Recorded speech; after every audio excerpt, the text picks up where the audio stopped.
Arun, you could pause it for 1 minute.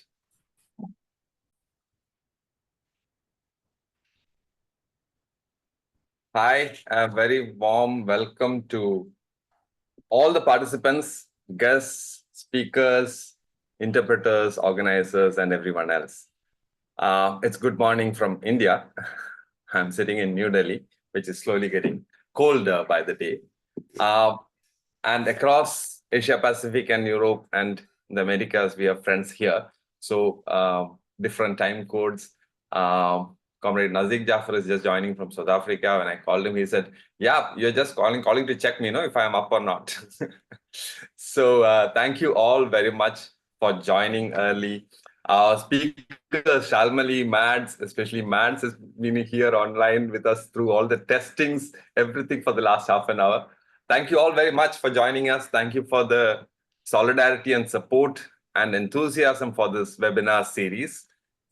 This is the third in the webinar series that we have been hosting. This is hosted primarily by the World Forum of Fisher Peoples, Asia Pacific Continental Fora, along with Coastal Action Network. But there are equally important all the fisher unions from across Sri Lanka, India, Bangladesh, Thailand, Malaysia, Indonesia, all of these countries who have been integrally part of the core group, the coordinating effort for this, and that has made this exercise extremely fruitful, meaningful, and inspiring. But if you ask me what is that one core thing that has been the most exciting aspect of this webinar series organized by WFFP and CAN, because we have had like great thematic focus, because we are on the run-up towards the 8th General Assembly of the World Forum of Fisher People to be held in Brazil from 14th to 21st of November this year. Quite a number of the speakers and friends and participants here will also be participating in the World Forum General Assembly.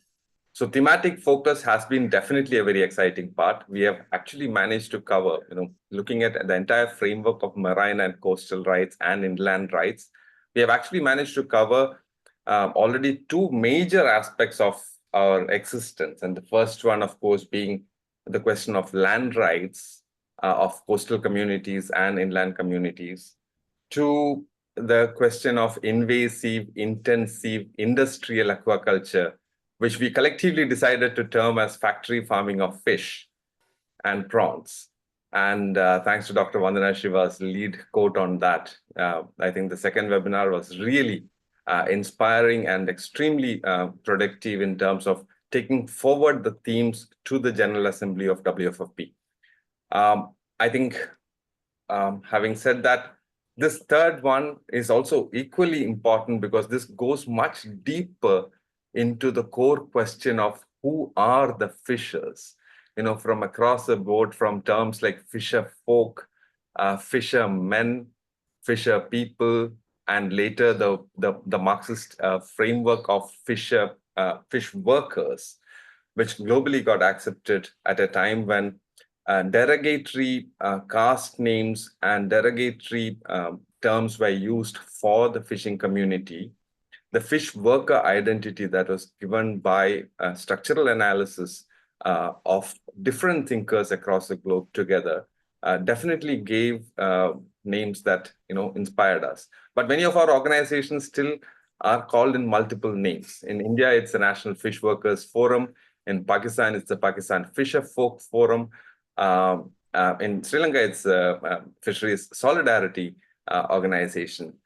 So many of our organizations still call the traditional fishermen's unions in states, etc. But this identity question has been very, very integral. So it has been very exciting that we have actually put together something where a conversation on the identity of the fishers is going to hold very, very important in this. But again, coming back to the question, what has been the most exciting part of the thing? We have had fabulous speakers.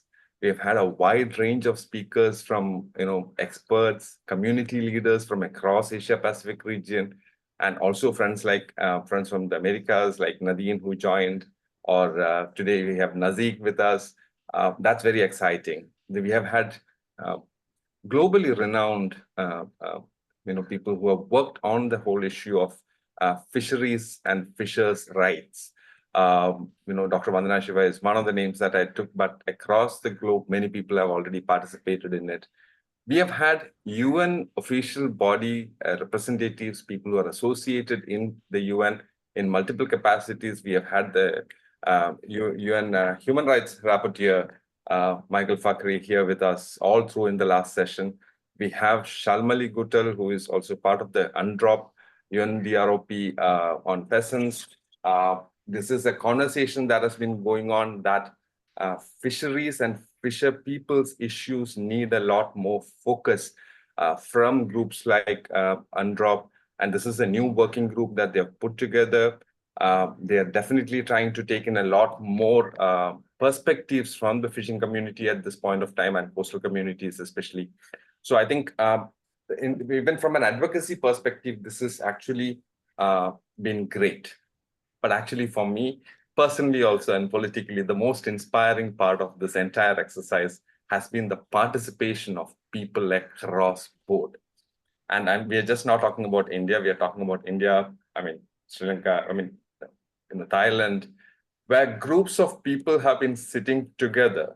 And especially in India, the coastal women's groups that have really taken part in this in bulk numbers, like 20 people, 30 people in one sign-on in Zoom, but using a bigger screen, an audio visual mechanism to hear each and every word in their local language, thanks to interpretations across the board, especially in Tamil and other languages.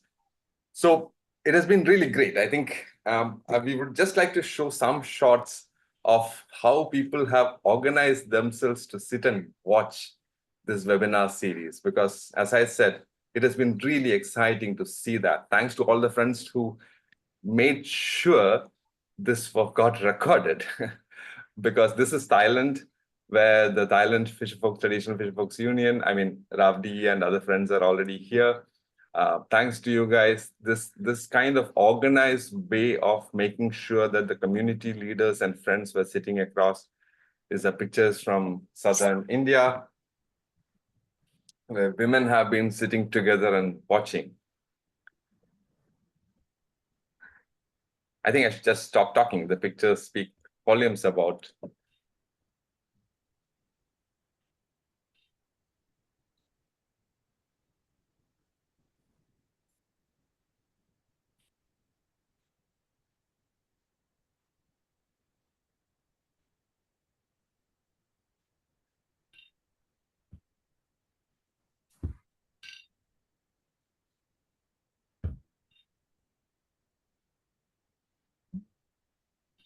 From Kadalur, Mailaduthurai, Nagapattinam, Karaikal, the entire stretch of Tamil Nadu has been really, really active, thanks to the Coastal Action Network, SNEHA, the environmental, the Law Trust and groups like that.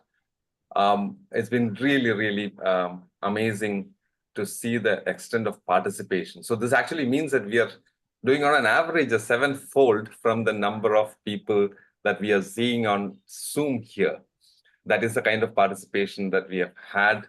I think on an average, Zoom participation itself has been more than 100 in the webinar so far. I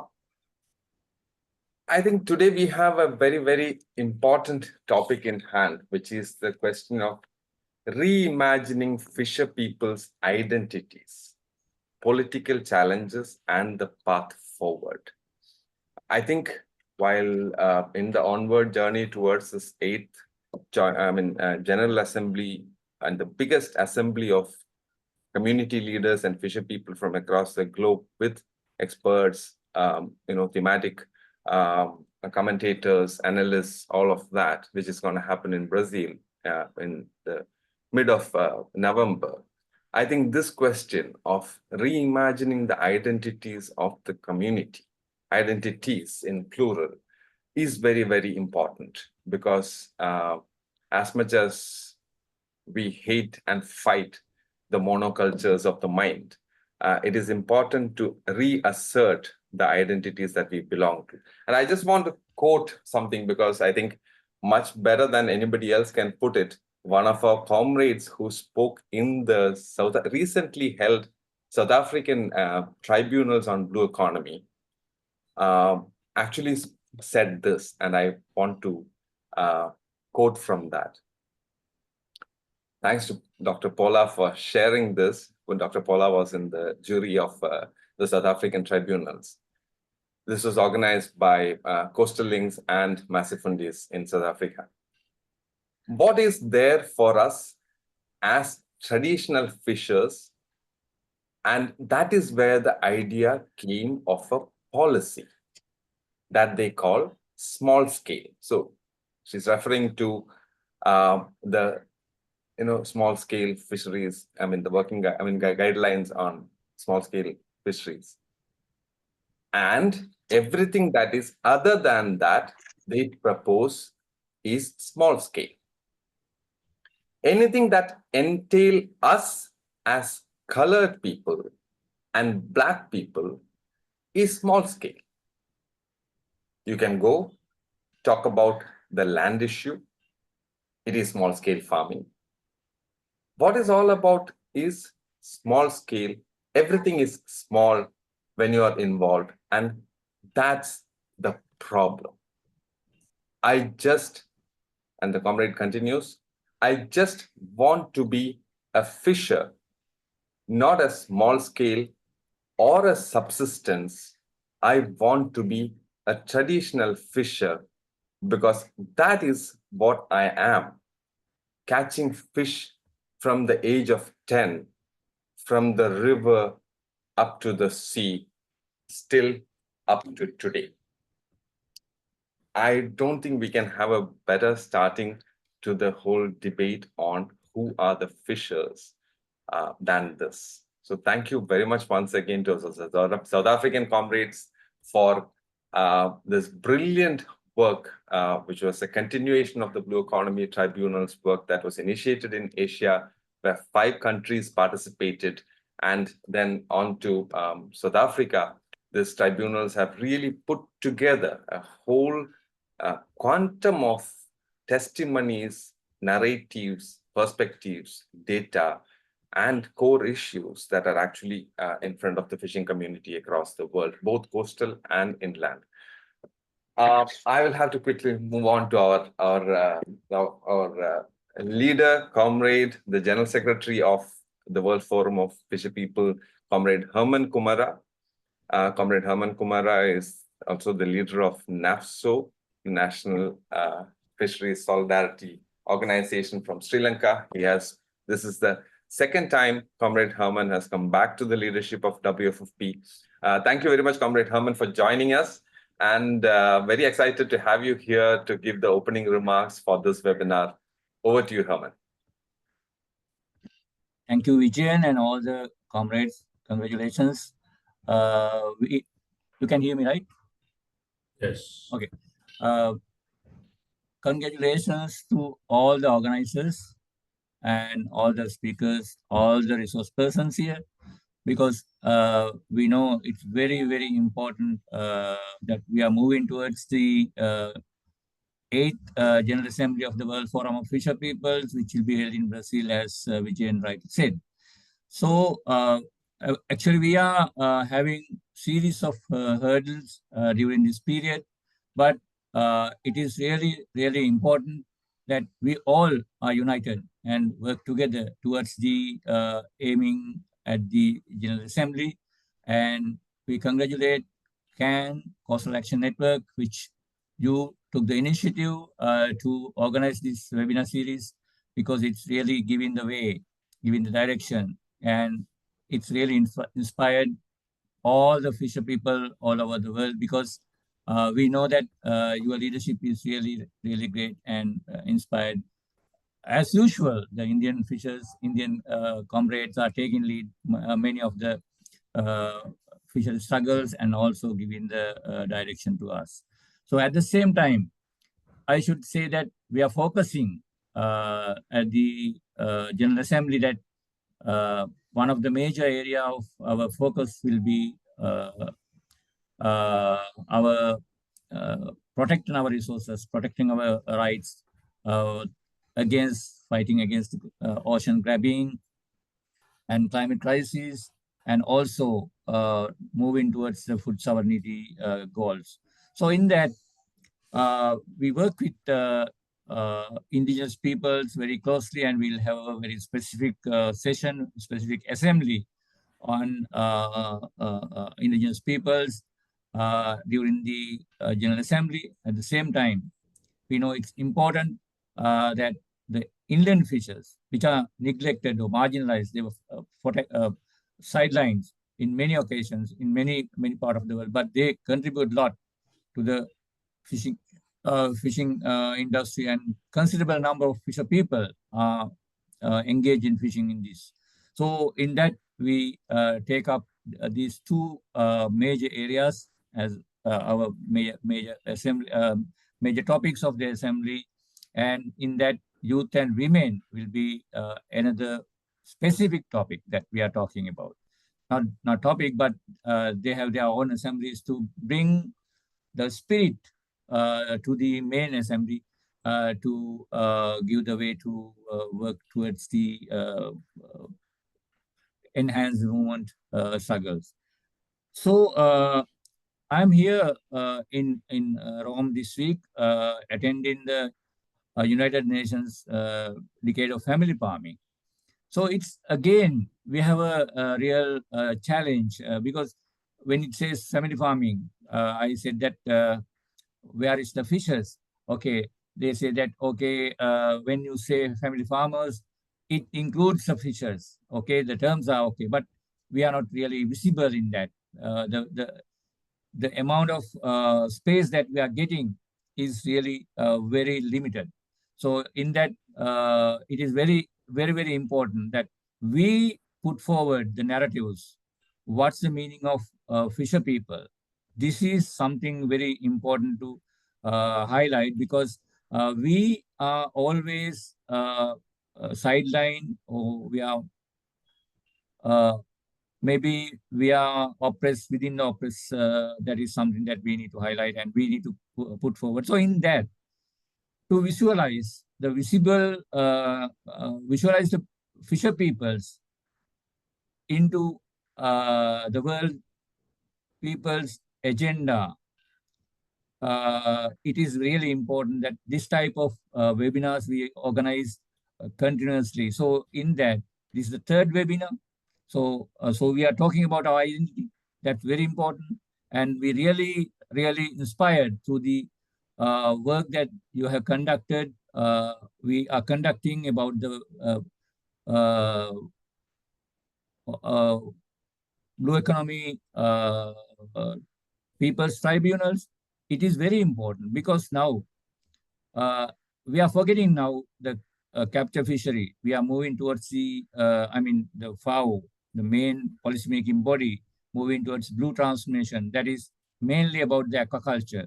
So in that, we need to focus attention how we say that the role of fisher peoples is really important. Okay, culture is important, but it's very important that we cannot forget the fisher people's rights in this context. So we have to have a harder voice or louder voice on this towards ensuring our space. So this will be one of the most inspiring opportunities.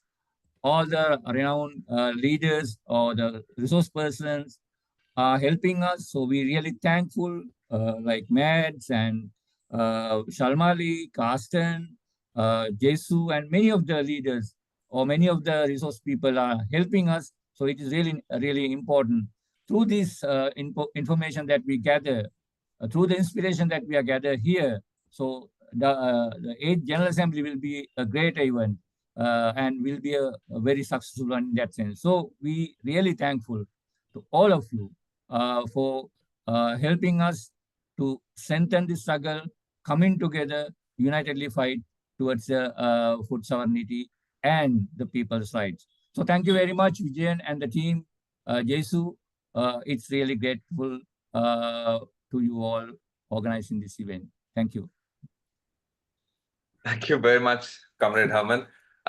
Thanks a lot, and very best wishes for the General Assembly 8 coming up in Brazil. I think it's going to be one of the most historic efforts in the journey of the fisher people across the world. I think we are growing in numbers. Congratulations for that. And I think we are actually probably audaciously aiming to have probably the maximum number of participants this time from across the world. I think that speaks volumes.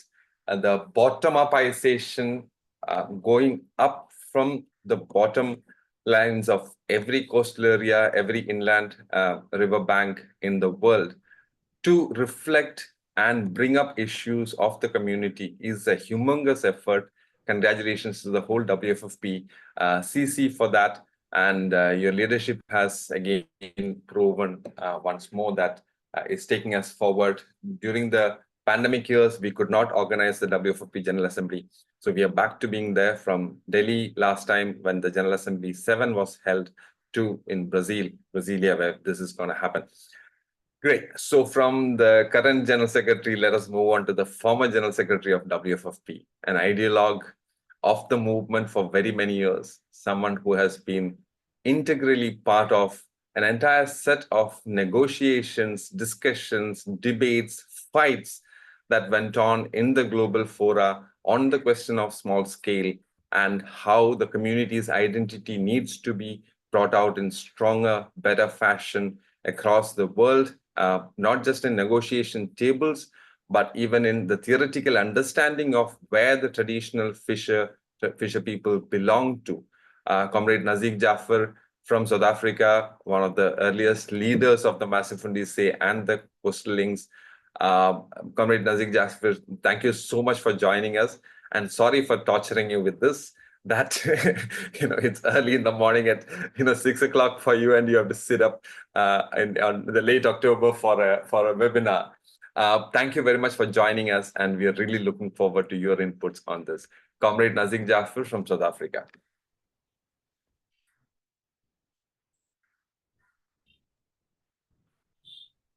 Yeah. Yeah. Now I can unmute. Okay. Thank you, Vijay. Yeah. Here in Cape Town, the sun is still struggling to come up. And this is one of the most unusual times for me that I have to take part in a Zoom meeting. It's not unusual to be part of the WFFP family or the Fisher family globally, but it's good to connect again.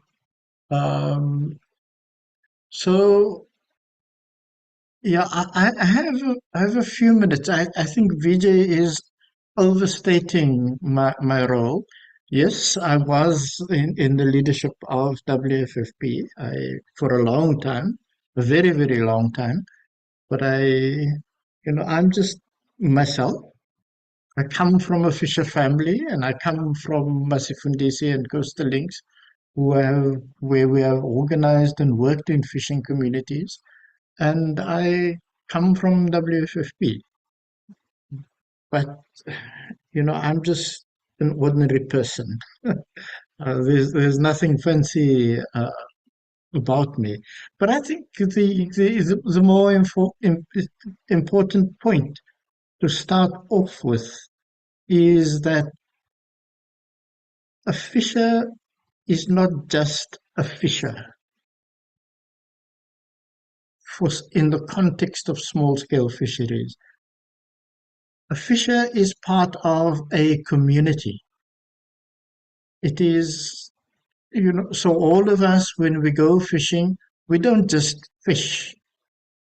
That is a segmental way of looking at small-scale fishery. We're part of a community. Everybody does one part of it. Some fishes, some cleans the fish, some prepares the boats, some prepares the nets, others prepares the bait, others prepares the fishing lines or the nets when we are on the riverside. So it is a community. Never ever have we regarded, or should we regard, small-scale fishing as the task of a fisher. It is a community role.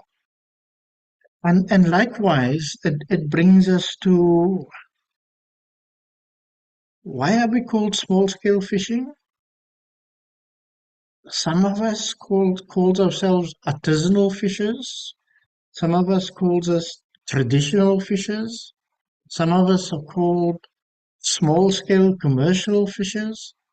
It it is a matter of definition. It's a matter of who you are and where you are and what your community is. So your identity is your identity. It is what you call yourself. When we had to enter this debate at a global level or at an international level, when we came together in WFFP, it was a huge discussion as to what are we, who are we, when are we what, when are we something else, why are we not this, why can't we be just called whatever all the time. And I think we've concluded the important thing is not to be obsessed about what your definition is at the national or local level, but it is about what you do and how you do it. And let that be. Let's not fight about what the size of your vessel is if you use vessels. Is it 10 meters? Is it 5 meters? Is it a rowboat? Do you use an engine? Don't you use an engine? Is your engine 80 horsepower or 50 horsepower? All of those issues is what became complicated in trying to define small-scale fishing. And I want to come back to why small-scale fishing. So all of this is a definitional debate. So our and Comrade Herman will remember this, was not to be obsessed about the specifics about what we called ourselves at the time, because in many communities we called ourselves different things. Food fishers, artisanal fishers, small-scale commercial fishers. It wasn't, and we fought, or there was a debate. I think the World Forum, in its early days, even split because of uh,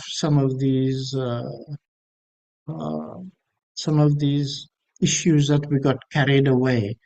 What is more important is about the purpose of why we are fishing and why we are doing what we are doing,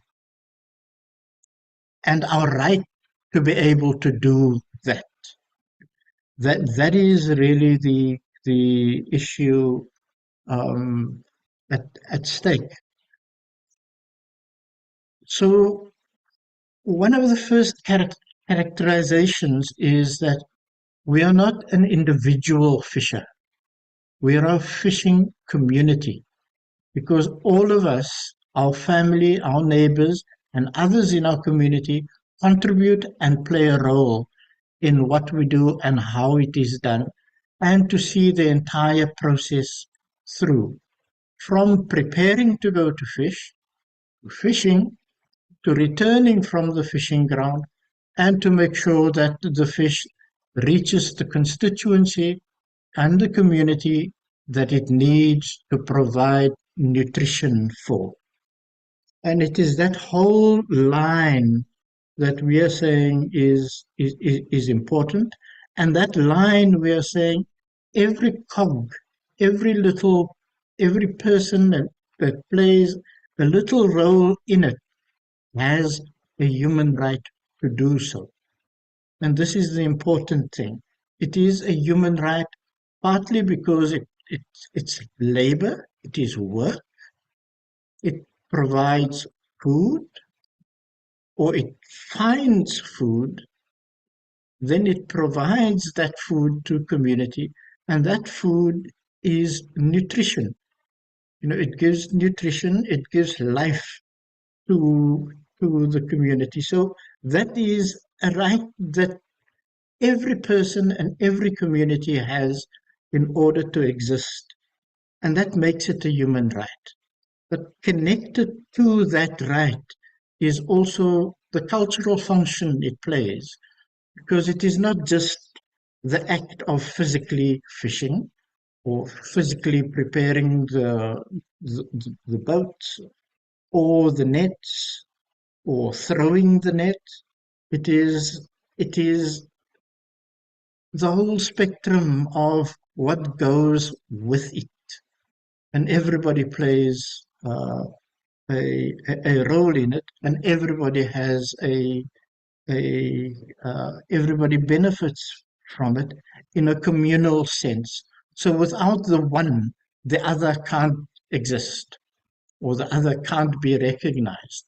It's an interwoven factor. So in that sense, we are saying the right of everyone has to be protected, but that right, what we call is a human right, can't be the right to fish can't be separated from the right to prepare a net, or it can't be separated from the right to prepare the vessel, or to go out in the vessel, or to row the boat, or to prepare the engine. It's all integrated, it's all connected. So in that sense, we're saying, and when all of that is done, and we come back into the community, into society, we provide the food, we provide nutrition. So this is, and when people are healthy and have the food, then they're able to connect with each other and play out cultural issues, and make a living and make a life and be alive, and connect with each other as a society, as a community. So in that sense, you know, fishing is a human right.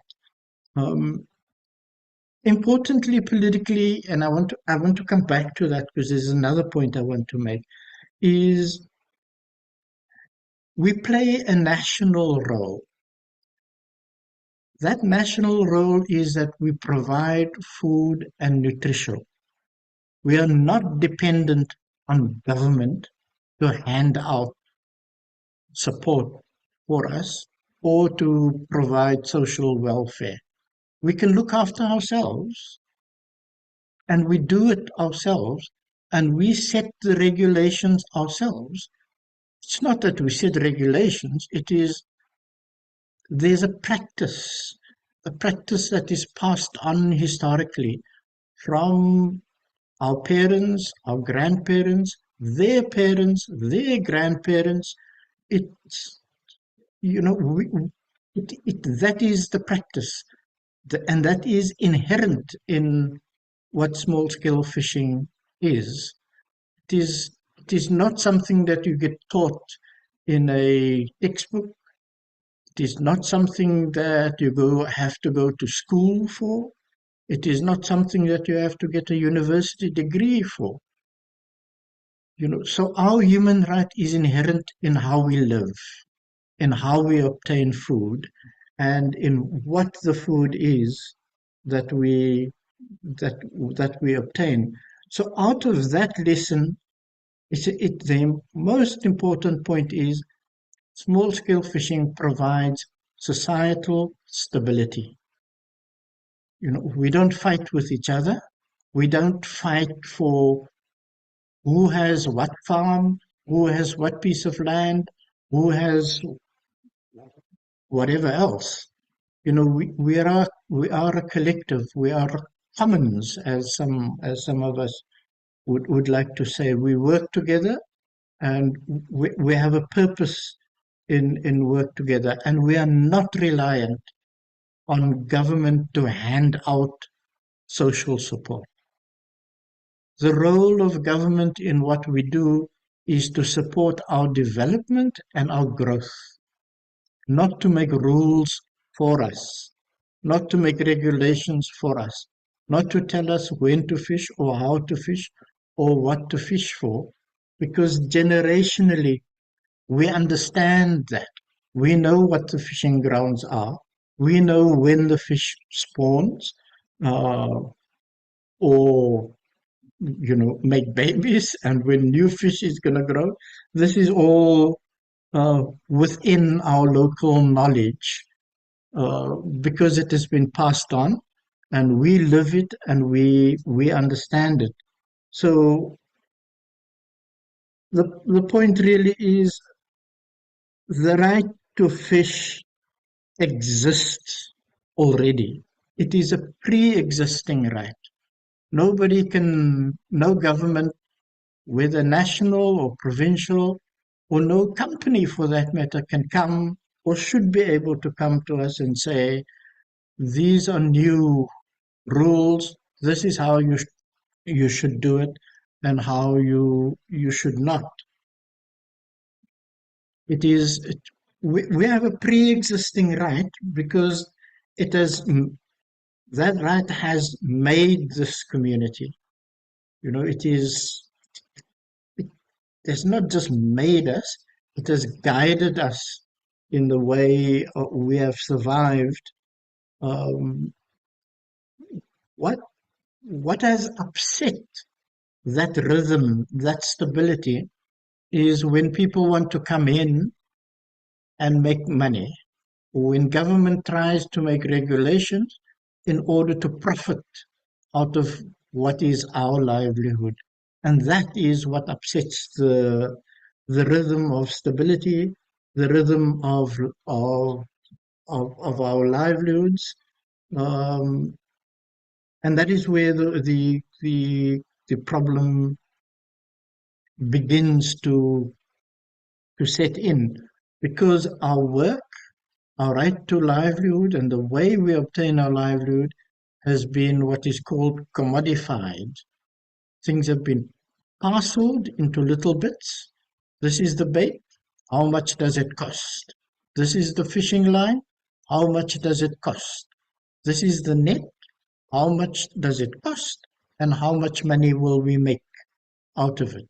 So that parceling up of different parts of what is historically and traditionally our right is what is become the difficulty that the capitalist world or the material world has come in and tried to co-opt or to change and regulate what it is that we do, but more importantly, how it has come about to separate or segregate our livelihood that is so interconnected, that works together, as one uniform and one process, how that has been carved up and turned into a commodity.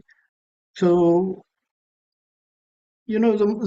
the key thing here is how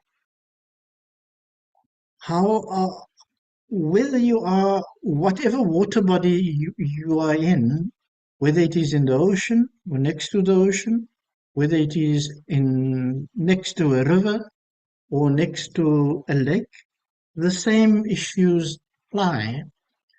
It is a water body with which we as fishers interact. We live with, we protect it.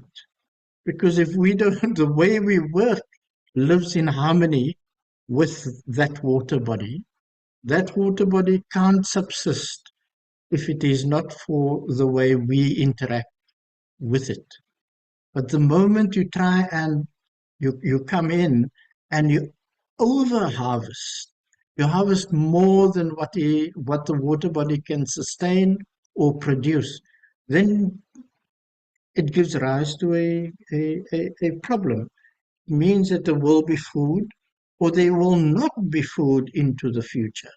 And this is the bigger issue, that us as small scale or subsistence or traditional fishers live in harmony with that water body, and we set our own regulation. We set our own practice. Our practice and regulation may not be written in books. It may not be written in law, but it is nevertheless something that we know as part of our way of life. It is part of how the community exists and how the community interacts, the community at large. You know, in other words, the fisher, the person who cleans the fish, the person who prepares the net, the person who we return the fish to and sells it. It's all of us together. There can be no separation of any of it. So all of us subsist and exist within that community in relation to that water body. So the matter of scale is really not important.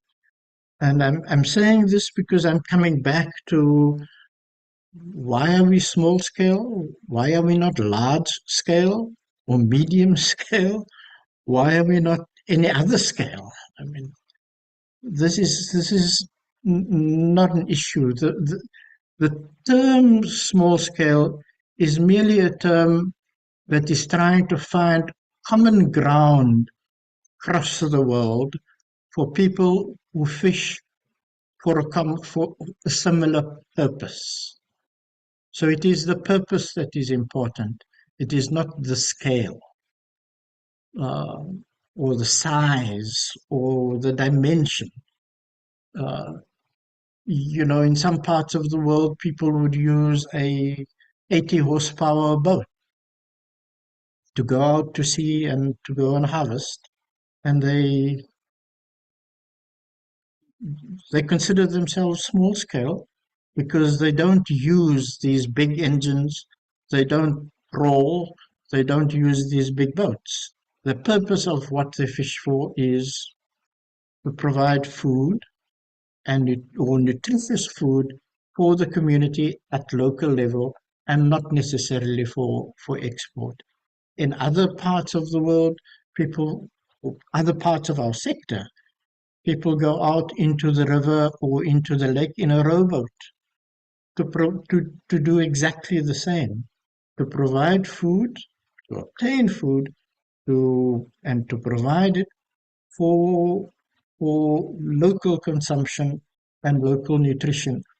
Now, all of that, so it doesn't matter. The scale is not an issue for national or debate, national level.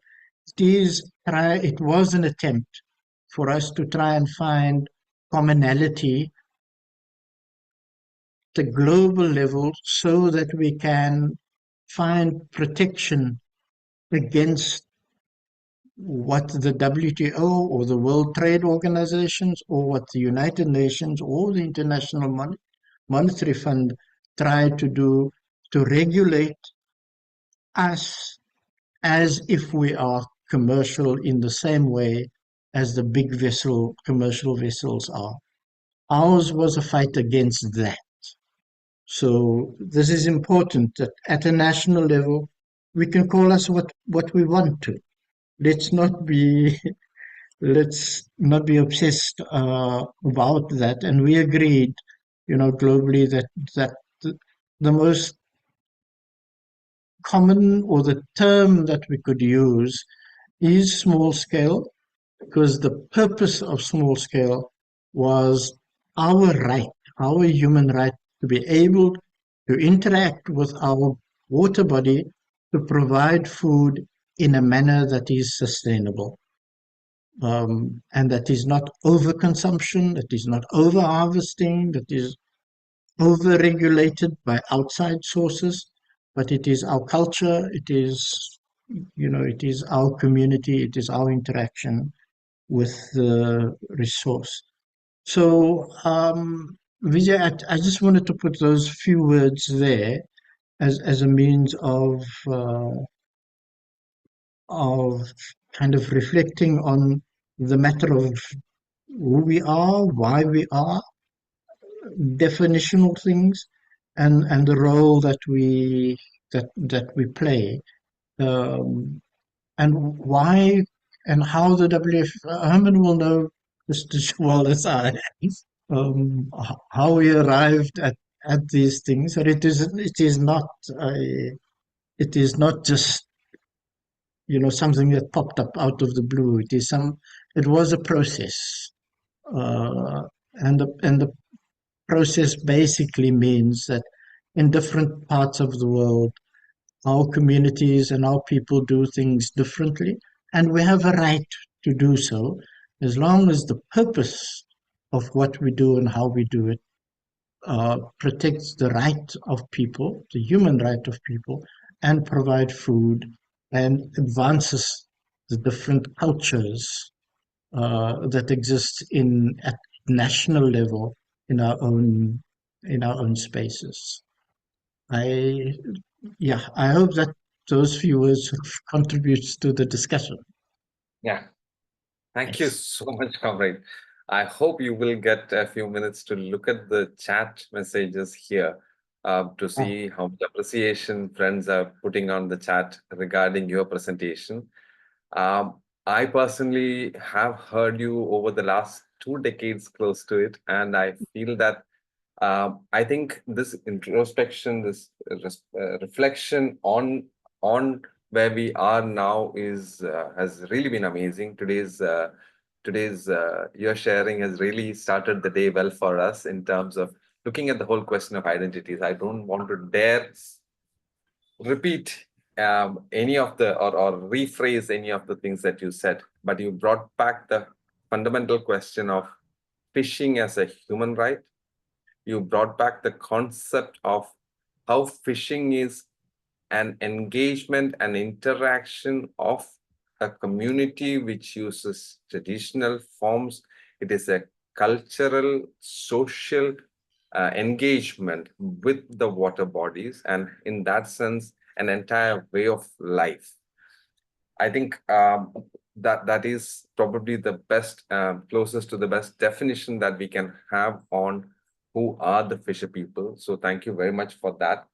The regulation for profit, the state orientation of regulation for profit is something that you very powerfully brought in. So whichever water bodies that you are in, but bringing in the whole cultural relationship with the eco-habitat of the people, placing the fisher peoples into that relationship as a core is something that the FAOs and the World Banks and the UNs seems to be demoting now, and deliberately, as you said, because they are interested in regulating for profit. So hence the push for the factory farming of fish and all such. So thank you very much once again, comrade, for bringing that in. Thank you for agreeing to be here with us. And once again, sorry for the torture that we caused by, but it has been completely justified. I think we were fair in demanding your time for that. From South Africa, If I may, Vijay, just make one small other point. The question of wild capture fishing and cultured fishing, it is not the same. Fish farming is fish farming. It's not fishing. It has no fish farming has no community. It's a commodification. It's profit making. It is just sort of making fish happen without the culture, without community, without people. So yeah, just that small, I think, important point. Thanks a thank lot. you. Thank you. Thanks a lot. So for paucity of time, we will move on from Comrade Nasik, and we'll move on to one of our Indian ideologues in the fisher movement, someone who has been an integral part of the fisher struggles, especially in southern India, in the state of Tamil Nadu. Comrade M. Pushparayan has been an integral part of many of our struggles. He has been a leader a friend, a comrade, an advisor, a mentor, an ideologue. But at the same time, he has also been someone who has believed in building this relationship of the traditional wisdom with the younger generations. He has worked for years and decades with younger people to train them into the political orientation of the way of life questions. Comrade Pushparayan has been a leader with many struggles, globally known struggles like the anti-Kudankulam nuclear plant struggle that he was integrally a spine to and helped build the movement of the community. He has a history with priesthood and the church, which he left and came away and said, I want to work with the community in a political manner. And I think that's really gave a gift of a decision, I would in retrospect call that. Pushparayan has been an amazing comrade who has insisted on making sure that in all across our global programs, he insists on his Tamil friends getting the correct language translation. And he has been an amazing, inspiring comrade who has really made it easy for the people in Tamil Nadu who are part of many of our online programs so he's a familiar voice. So in that sense, he speaks in every webinar of ours and he speaks for 3 hours. But today he's going to speak to all of us, not just his Tamil friends. Thank you, Ryan, for agreeing to be here with us as a speaker. It's an honor to have you here because it's also, some of these are questions from Nadal, the whole concept that you keep referring back to and has built the capacities of many of our younger comrades. I can see Jones, myself, many of us who are beneficiaries of your conversations. Your comrade, Jesiratnam, is there. You've actually brought in that whole concept of ideologically, where do we position the fishing community and the fisher peoples always. Over to you, Comrade Pushparayan. Thank you. Good morning, friends. Thank you, Mr. Vijayan, for your very bombastic introduction of myself.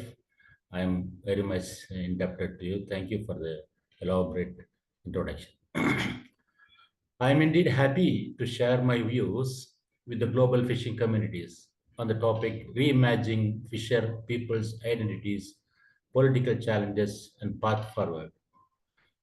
I would like to share my viewpoints from the Indian perspective. As all of you know, that we have 9 coastal states and 4 union territories. The Indian government had reduced the population of traditional marine and inland fishers systematically down the years by their various plans and programs.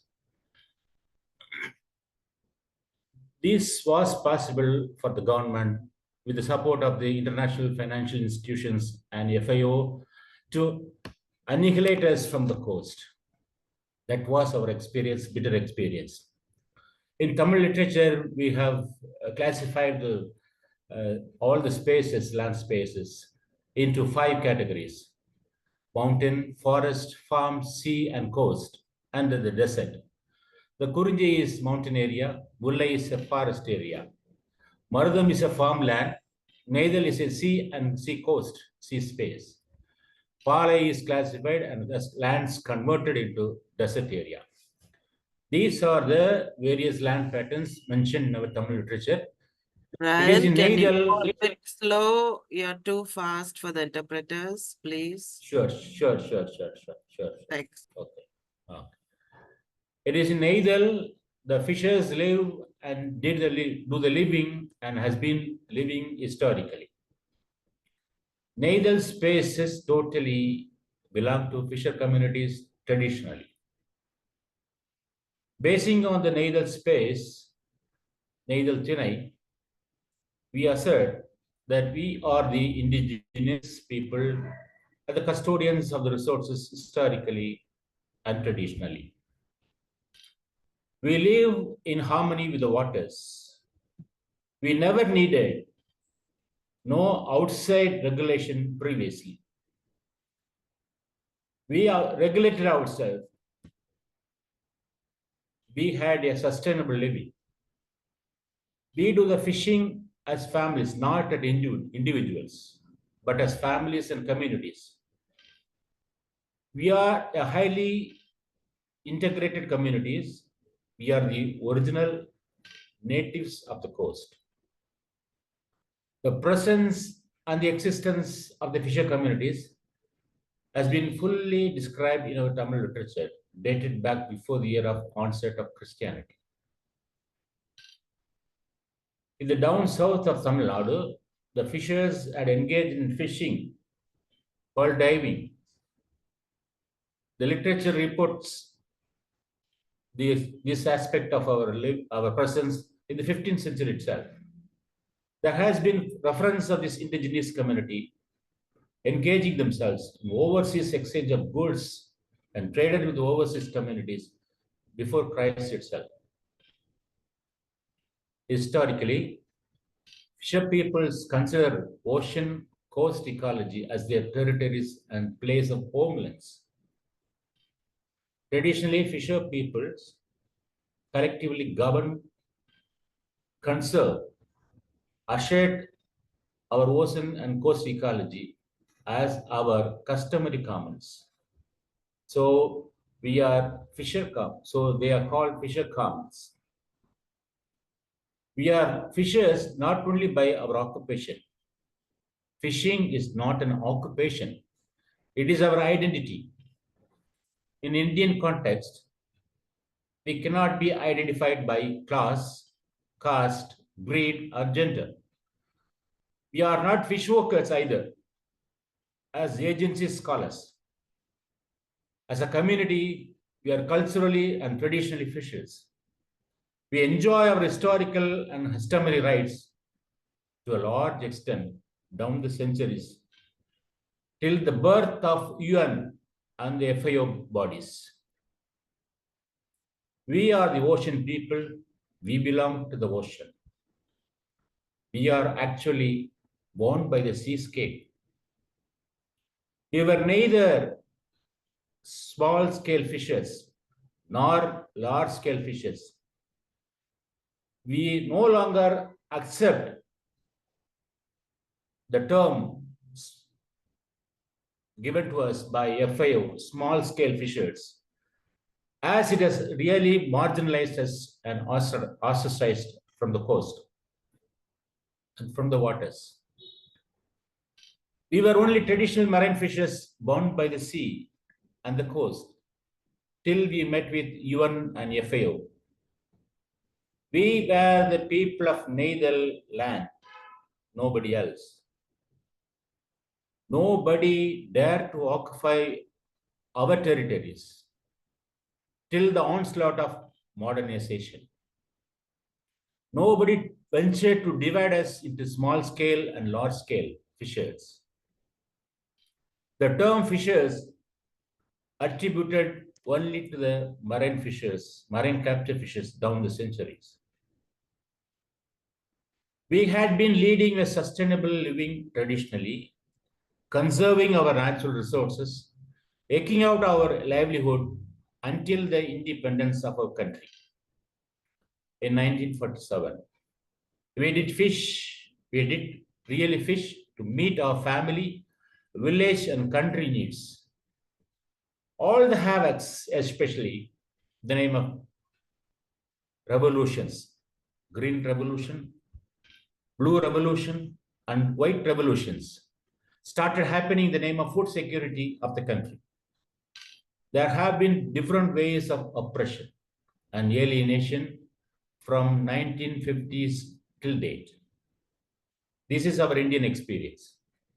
India became a member of FAO in 1945. Since then, they wanted to promote economic, efficient, sustainable utilization of fisheries resources and satisfy the demand of nutrition and ensure food security. For that, we fell prey to their idea. The Indian marine fisheries developments were largely promoted, fueled by FAO and other financial institutions. The onslaught on marine fisheries started after independence. It has not yet stopped yet. It is still continuing in different forms. Between 1952 and 72, they introduced the Indo-Norwegian project that triggered mechanization, modernization of fishing crafts and gears. Consequently, it was a model for entire Indian state. Then in 62, Shipping Development Fund committees, they started giving funds for mechanics boats, number of large-scale trawlers imported from US, things like that. And many private companies boomed and deep sea fishing was promoted. Between that time, FAO found the Indian marine capture fisheries remain underutilized and unutilized resources, but has a huge development potential. It is their plans, it is their modernization, innovations brought us new drastic effects on the coast as well as on the resources. Every catastrophe and calamity are an opportunity for the international financial institutions and policy makers, policy formulators to drive the indigenous fisher people out of the coast and sea. With the capital-intensive technological innovations, they transform the fishing gears. They transform the fishing sector into an industry. They made it an industry, linking it with global market. The hidden agenda was to feed the wealthier nations with the cheap exploited resources of the poor countries. Globalized modern fisheries development impacted Indian fishers and coastal communities very much. We were pushed to the marginalization. All the attempts of modernization and technical advances have disintegrated the fishing community drastically. The technology did a very havoc in the community. We were disintegrated after the introduction of these policies. And in 90s, the neoliberal order, they introduced structural adjustment programs that further marginalized the fishers. Our voices not heard to the land-based communities. We suffered very much. In 90s, they spoke of conservation and sustainable management of the fisheries. We were traditionally sustaining all the resources and managing very efficiently. These guys came and they instructed us. They were teaching us how to preserve and conserve after a great exploitation. So these are the sermons they preach. Like that, now after the destruction of the resources, we feel the fishers felt culpable that we have destroyed because of their push that we made them culpable. So in 2000 onwards, we see the fishers, they're trying to implement the various programs in many other ways. They spoke of sunken billions. They wanted to tap that sunken billions. They wanted to preserve and conserve and promote alternate livelihood. They spoke of rights of the workers. They never thought it's a work, it's a community participation. We never termed fishers as fisher workers. We hate that word. So they were trying to project the community as in this way. So in order to protect the resources, they suggested marine protected areas to improve our economic well-being. So such kind of all the humbugs happened in these years. So in 2012, even after the in 2000, I mean, immediately after the tsunami rehabilitation, tsunami disaster, we were also affected very much. We were by their policies. They were trying to implement the management policies and trying to evacuate us from the coast. In 2012 onwards, they were speaking of green economy, blue economy, things like that. Green economy in a blue world. These are the terms.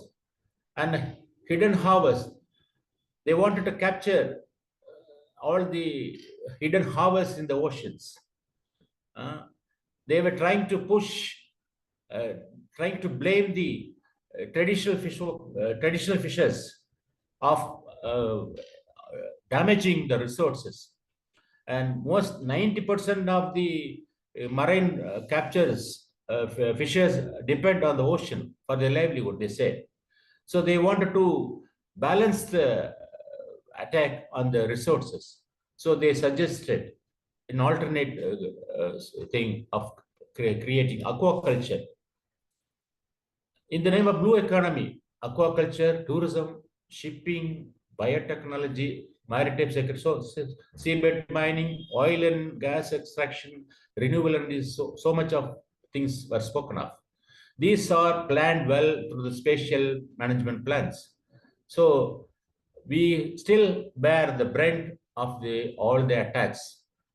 It is these guys in the name of Blue Revolution, in the name of Neil Gandhi mission of integrated development management fisheries, and in the name of Pradhan Mantri Madhya Sambada Yojana, they are trying to create another group of fishers, so-called sea farmers, to counter the resource attack. So things like that. In this process, the women suffered much. The fisher women, they were the supply value chain in fisheries. They were unrecognized and unrepresented. They made fishing nets in cotton in those days. They came to fish landing centers to get fish and market them, to vend them in local markets. They were, after the introduction of these technologies, everything got diminished. Their presence in the fisheries sector was slowed down, was reduced. They were removed from the coast slowly. Many women vendors are not spoken of. They are not given due recognition. Those things like that. They introduced online trading that simply did away with the women fishers. So things like that, they were the fisher women also much suffered. So coming to that point, so new community, they are trying to create a sea farmers to take away the coast from the natives for various blue economy purposes, pro-blue agendas. So India government giving too much of attention to the non-fishing communities, especially the sea farmers, fish farmers, they are calling. So in order to alienate us from the political arena, the social arena, so they're trying to project the other group as a income generating group. So we need to have our say. We need our land, we need our coast, we need our sea to reclaim our historical customary rights. So we need to have spaces right from our local bodies to the parliamentary side till there. So we need to have our claims recognized. We need to protect our traditional and customary rights. For that, we need to tell the world, to the government, that we are the real natives, we are the real producers of nutritious food to the world. So, like the forest people who are slowly regaining their rights through their political spaces. We need also our own spaces in the political arena to speak out our problems, to speak out our issues, to safeguard our customary rights and establish our political identity as fishes. Totally. Thank you.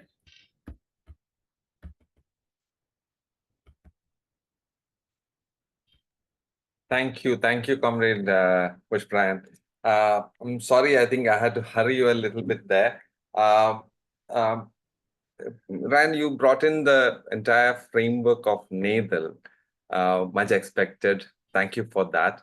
NADL in Tamil, which means the entire ecology around water bodies, not just the land, but also the entire set of things. Comrade Jones just put it in a personal message to me saying that it is the annihilation of coast that you're bringing in a systematic manner, how the annihilation of coast has been done. It's a phenomenal concept. Theoretically, it holds a lot of value. Also, in the context of the historical writing by one of the key parents of the Indian Constitution, Dr. B.R. Ambedkar, whose book is Annihilation of Caste. So I think annihilation of coast definitely holds very good value, both interpretationally and politically in this context. I would want to bring in Comrade Shalmali Guttal. Shal is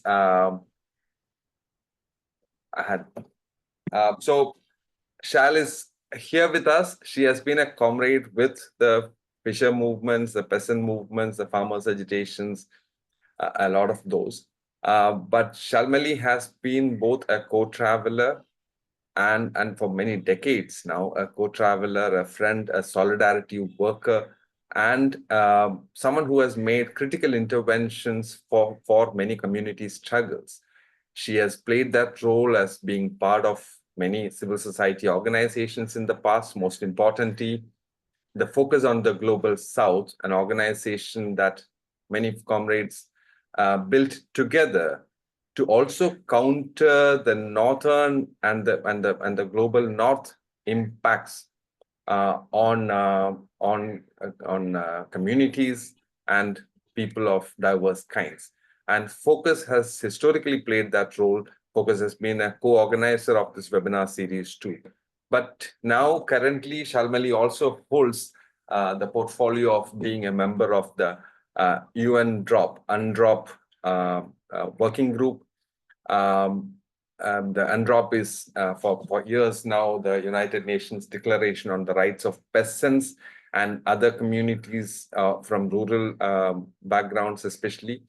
UNDROP has made an effort to build a body of work around itself. The working group is an effort to take that forward.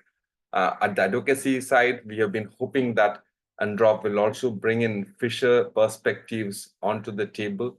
So they're having a consultation from 21st to 24th.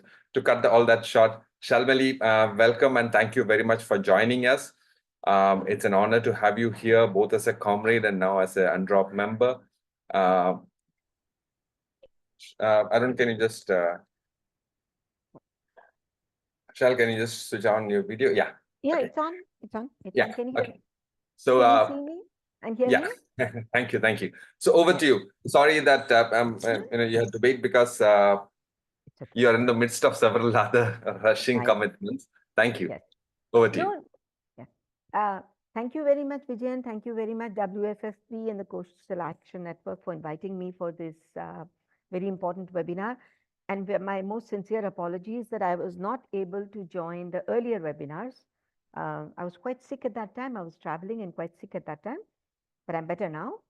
And for me, it's a real honor to be able to speak alongside so many important leaders from the fisher folk community and the fisher peoples and the fish workers community. Shal, can you just increase the volume a little bit on your headset? Is that possible? Sure. Can you hear me now? Yeah, that's better. That's better. Yeah, okay, thank you. I'll just hold the mic like this. So I just wanted just to repeat, I'm saying thank you again for the organizers for inviting me to speak here. Apologies, I was not able to join the earlier webinars, and apologies that I may not be able to stay the whole webinar today, simply because this UNDROP working group is going to be meeting for the first time in a few days, and we have to prepare for that. And it's a big honor for me to be able to have the opportunity to speak alongside the movement leaders from the fish workers, the fisher people, and the fisher folk. And as Nasik said, you know, there are all these different labels that are put on to those who provide our foods, those who protect our environments, those who protect the very possibility of life. So I will not go into what is an appropriate or not appropriate word. That is so much, I mean, those titles are for the movement and the groups themselves to decide, no? But what I will do is give you a short introduction to the United Nations Declaration on the Rights of Peasants and Working People, UNDROP, not a nice acronym at all, and perhaps give you some pointers as to why I think UNDROP is unique and how it might be useful for the fisher folk, fisher people, fish workers community, and how we in the working group are addressing the issue of identities. No? Now, this declaration was adopted in 2018 by the United Nations Human Rights Council, and it was adopted by the General Assembly, UN General Assembly, in December 2018. Many people call it the Peasant Rights Declaration, but that's actually not the correct, how we say, it's inaccurate, not incorrect. It's an inaccurate way of describing the declaration, because the rights holders of UNDROP are many more than peasants. And in UNDROP, it's a declaration of about 20 pages or something. The member states basically recognize that the rights of small-scale food providers, and which includes producers and workers of different types and gatherers, and I'll come to the description very soon, and all actors in local food systems in rural areas, as well as their families, their rights are threatened and violated, and it asks governments to respect, protect, and fulfill those rights. Now, of course, UNDROP was originally introduced and fought for by the peasant rights movement, by La Via Campesina.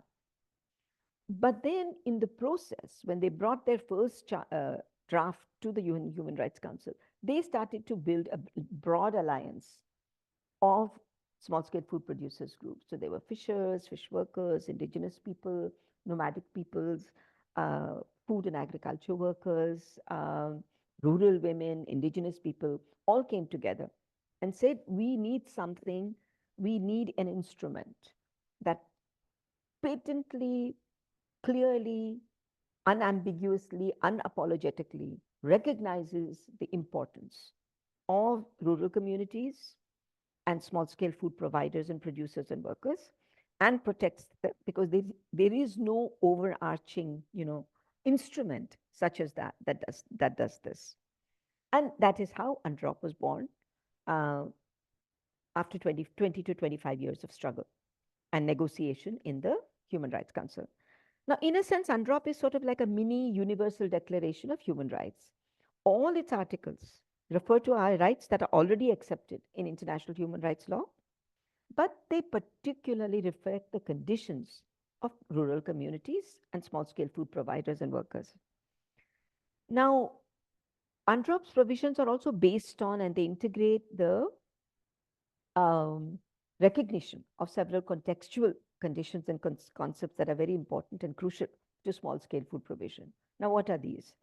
So, one very special recognition is that the governments in UNDROP, they recognize a special relationship and interaction between people in rural areas and the land, water, and nature to which they're attached and on which they depend on their livelihood. Then it recognizes the past, present, and future contributions of people working in rural areas, peasants, non-peasants, whatever identity they call themselves, in all regions of the world, to the development and conservation and improvement of biodiversity, which constitutes then the basis of food and agriculture and so on and so forth. And of course, their contribution in ensuring the right to adequate food and food security. So this goes right back to the point that Nasig was making, what Comrade Nasig was saying, that the constituency of fisher folk and fish workers and fisher people feed their families and they feed their communities. And UNDROP recognizes that these contributions are vital for food security and food sovereignty all over the world. Then it also recognizes the range of discriminations, that these small-scale food providers face, which include poverty, hunger, malnutrition.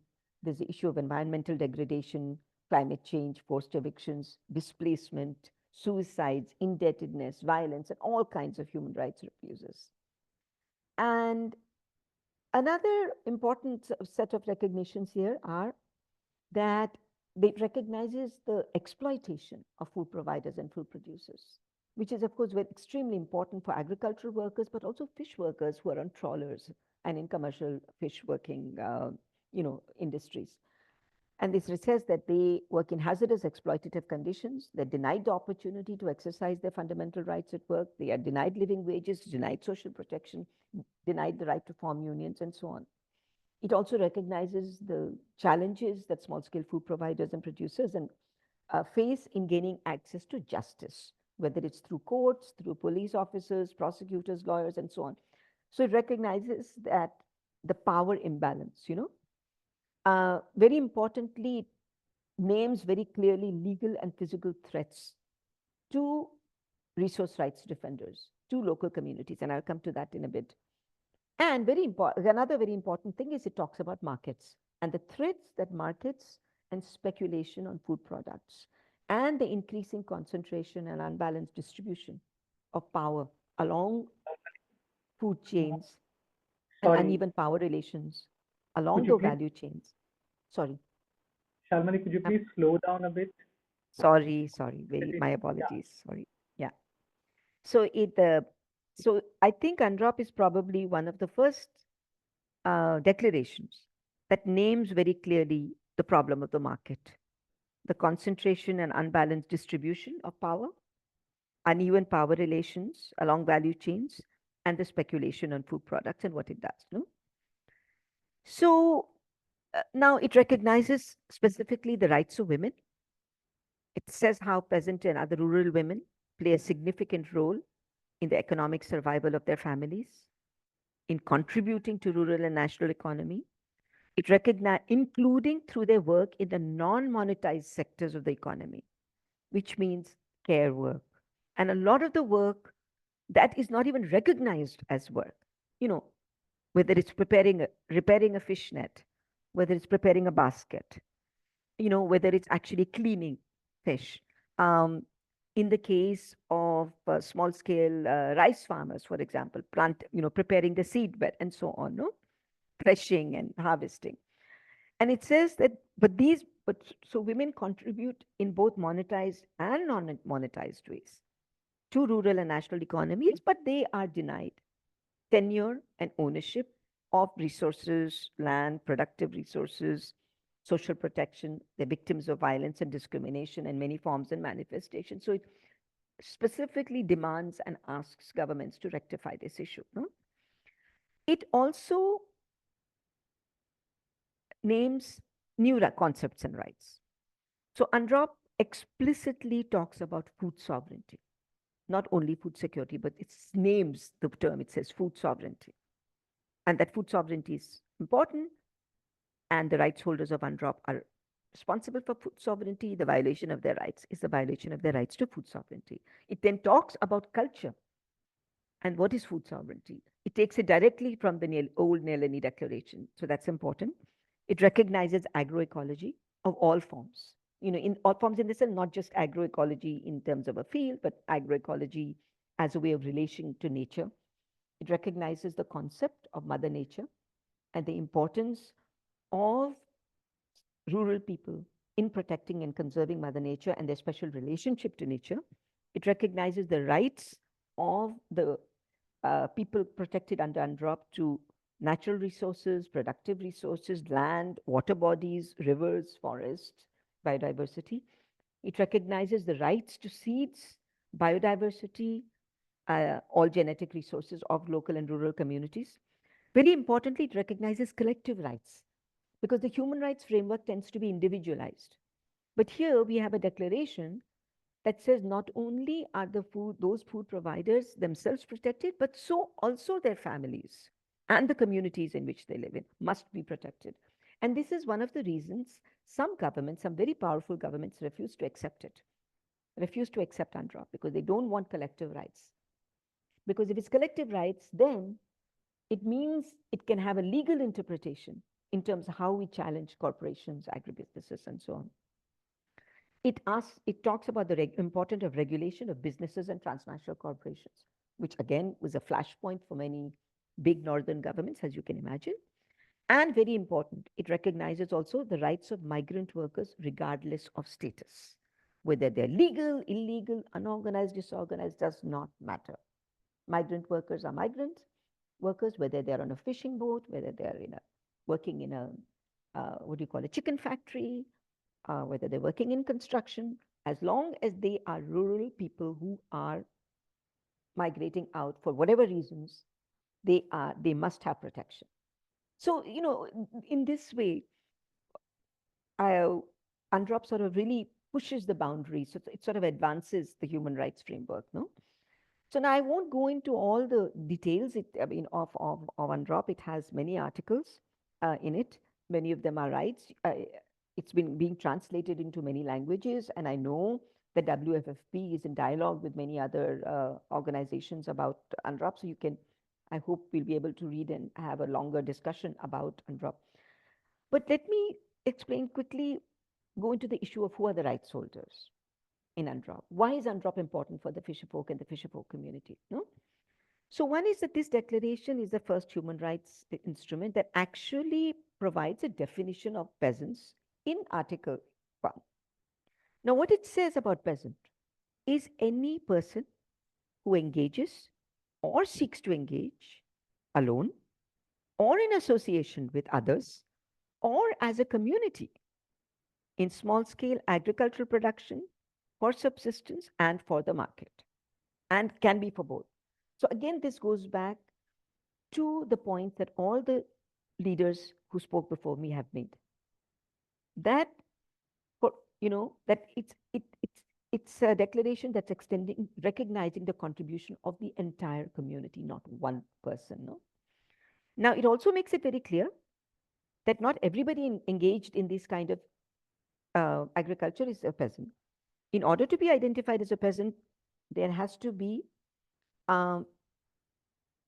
family household labor, other non-monetized ways of organizing labor, which is very important again for the fisher peoples, and a special dependency and attachment to nature and to land, of course, land, nature, natural resources, and so on. Now, the working group, we are 5 people in the working group. We were just established in May, and we have not even had a chance to meet in person. We will meet in person next year. So, but in our first report, what we did, one of the things we did was we said we will give to the governments our interpretation of rights holders. So we stressed there that other people working in rural areas has to be interpreted in an extensive way. So it includes not only persons engaged in traditionally what is called agriculture, but in fishing, forestry, hunting, gathering, handicrafts related to agriculture, pastoralism, livestock raising, and so on, So any related occupation in a rural area, as well as their dependent family members and people working in rural areas. Then we said that there is a subjective element. When the declaration says has a special dependency on an attachment to the land, we are saying this also has to be interpreted extensively. So what we are saying is that this must be, the preamble already says that relationship between people working in rural areas and relationship to their land, water, and nature to which they're attached. and on which they depend for their livelihood. So we are saying, as the working group, that this must be interpreted as all environmental aspects: grazing and common lands, coastal lands, marine areas, coastal waters, forests, freshwater, marine ecosystems, fishing grounds and waters, and all natural resources, all natural environments to which rural people, where they attach themselves in rural areas. We also noted to the governments, that there are communities all over the world that are not exclusively only peasants as in growing something on the land. Many indigenous people also have a peasant identity. They fish, they gather, they forage, they grow, they contribute to biodiversity. And I was reading some of the presentations that have followed, and listening to the others. I mean, many fishing communities across Asia also have gardens. I mean, everybody is not living only off the water, but without water and without those resources, there is no food. So we pushed this extensive interpretation. It has been presented twice already in the Human Rights Council, and we have had no objection to it. So we are going ahead with this extensive position. And we also agreed in the working group, and we said this to the governments, that we will not externally define peasants and other people working in rural areas. The most fruitful approach is that of self-identification. So for the fisher movements and their individuals and their families to come forward and say, we are rights holders under UNDRA and we accept it, So that is one of the reasons why I've been in contact with our friends, many of you know, who saying, please, it's very important, step up from the fisher folk community. And we have to fight this, because the fisher people must be, in all the future deliberations. In any case, UNDROP recognizes the rights of fisher people, but we're saying as a working group that it is not the right of any government or any expert to say who is a peasant, who is a rural people, who are protected under UNDROP. This is self-identification that must be done. And we also insisted that peasants and other people working, the rights holders of UNDROP, maintain their identities regardless of any modification of their status due to changing socioeconomic circumstances. So, for example, when people migrate from their rural community to take a job in a factory or in a construction industry or in a fishing trawler, or in any other, like as a motorcycle driver, as happens in Southeast Asia, as we've seen, in order to be able to collect money to pay off the debt on their fishing boat, on their homes, on their land, they are still protected under UNDROP. Economic pressures that push them to move out does not change their status, And so they continue to be protected, and the structural conditions that has forced them into distress migration must be addressed. So I won't go into the content of the declaration. I just want to say one other important point that from us, from the working group side, that we wanted to share with everybody is that we also, in our report to the governments, we name and we say it's very important to name and recognize discrimination. And this naming and recognition is also important from the point of view of advancing the human rights discourse. So we're saying rights holders, they face multiple and intersecting forms of discrimination, which is in, the intersectionality issue and the multiple levels issue and the multidimensionality touches on the issues of this webinar. We're talking about social and economic class. We're talking about caste, political exclusion, which comes through gender, it comes through race, through religion, political thought, social organization. So discrimination is intersectional and it's multidimensional, and UNDROP recognizes this. We also point out that many rural families face chronic intergenerational indebtedness, which results in the mortgaging or loss of their productive assets and land, and the migration of family members to seek employment elsewhere to service the debts and protect the productive resources. We also recognize that there is inadequate and insufficient public investment in social services and infrastructure, especially in health, education, water, sanitation, energy, and transportation. And there needs to be social protection. The absence of all these renders many rural people extremely vulnerable, economically, to natural health disasters, to health, and to physical hardships, and of course to public health disasters, and makes them more vulnerable to debt and losing their forms of livelihood and their identities, their cultural, social, historical identities as people of that ancestral domain or of that particular territory, whether it's a land, whether it's a wetland, whether it's river ecosystem or a coastal ecosystem. And then we also recognize the discrimination that is happening with the prioritization of urban development, large scale of commercial enterprises in agriculture, forestry, aquaculture, livestock, and so on. And, special economic zones, special investment areas, the blue economy, the green economy, the extraction, and the monetization and the financialization of nature, no?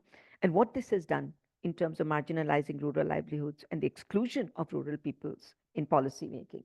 Because when rural peoples are marginalized and disenfranchised and completely made into this very vulnerable situation, they're also not able to participate in any kind of policy making or any consultations. And this then results in tenure insecurity, forcible evictions, and then dispossession from their means of production, their means of survival, which then also has a knock-on effect and completely negatively affects their traditional ways of lives and livelihoods, whether it's indigenous people, local communities, those who are subsisting on forest resources, hunting, fishing, herding. They're all increasingly threatened by these sort of economic developments, extractive industry, dams, power plants, mega infrastructure projects, economic corridors, forest conservation areas, that restrict their rights, these special marine coastal areas that restrict fisher folks' rights, and also creates then competition over natural and productive resources.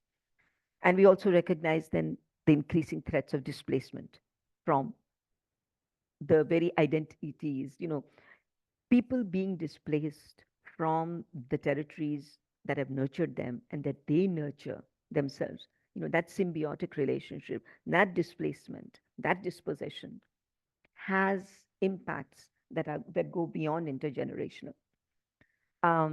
So we've raised all these issues, and I think I've over my time, so I'll just stop here. The only thing I wanted to say at the closing is that, I think UNDROP has a lot of potential for all the grassroots social movements, for the small-scale food providers, which includes, like I said, producers, workers, hunters, gatherers, everybody. UNDROP's rights holders are more than 50% of the world's population. It's more than half of the world's population. And if you count the special importance of women, we're talking about even more, a larger proportion of population. UNDROP's rights holders feed majority of the world. Majority of the world survives because of the food that is generated by UNDROP's rights holders. But UNDROP is only a piece of paper unless we join hands and implement it together. So I'm hoping that we will be able to have a longer dialogue about this, and I can share notes about the way we're thinking about implementation. Next week, we're having our final meeting, our first in-person meeting, and I'll be glad to share notes and strategy issues from that to all of you.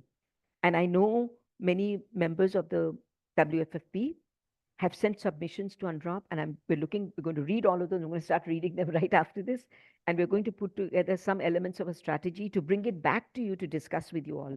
Is this the appropriate way to go forward? Thank you, and apologies if I went a few minutes over my time. No, thank you, Shal.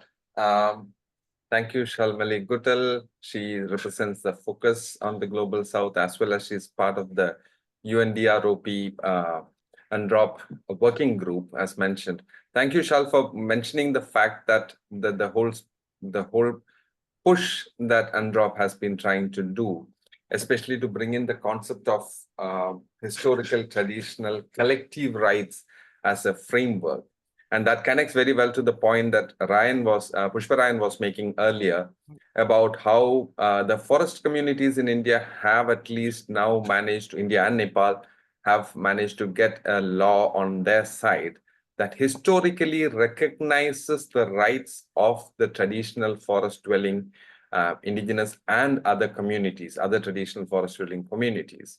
And in India, at least, definitely the fisher movement is gearing up towards building a larger momentum for advocacy on bringing on a law that Ryan was mentioning that actually is to secure the rights of the traditional community on coastal and marine spaces. It is a cultural right, it's a political right, it's an economic right, it's a social right, it's a human right. So I think that's a point that is coming up.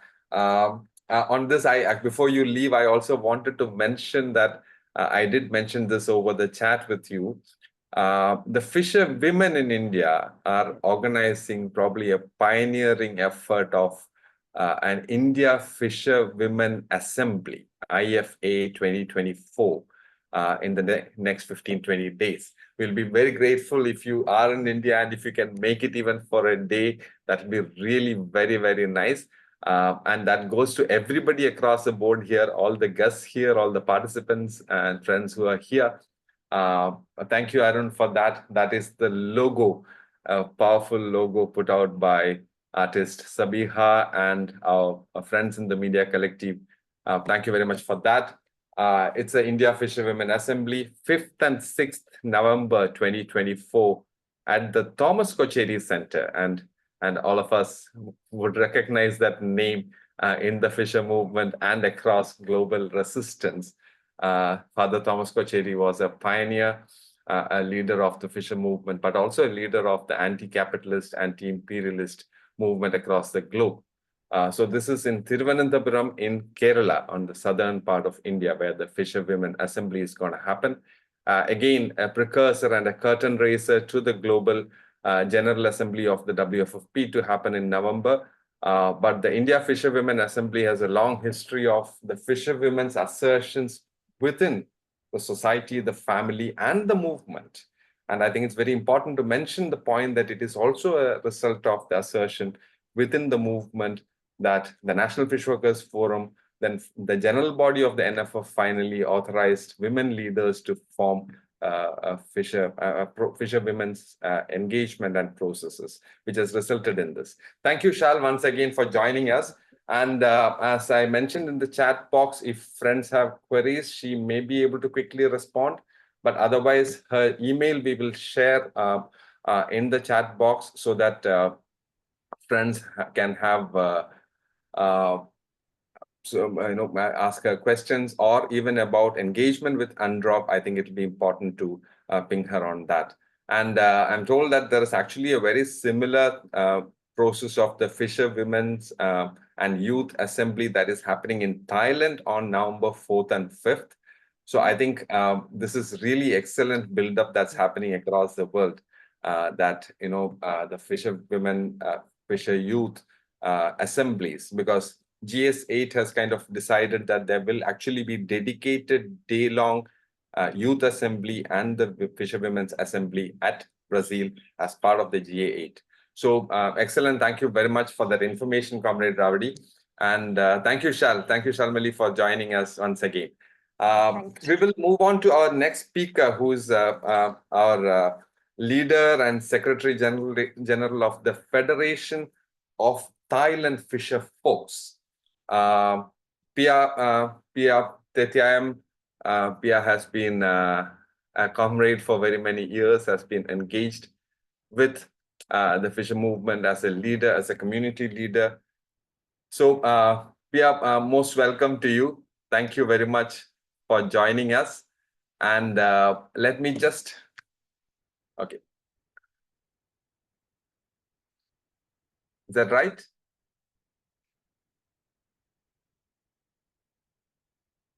Pia, can you unmute? You will have... Okay. Yeah, okay. Thank you very much. Friends who would like to listen in English, please choose the English channel.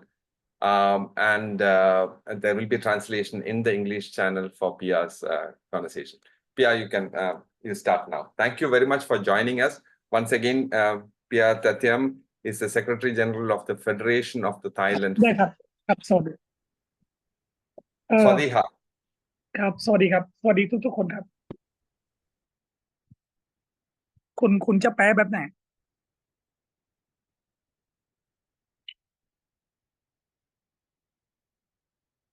คุณก็จะแปลเลยผมไม่ต้องพูดไวเกินเดี๋ยวผมก็ตกลงกับแต้วนิดนึงแต้วเปิดไอ้นั่นหรือยังแต้ว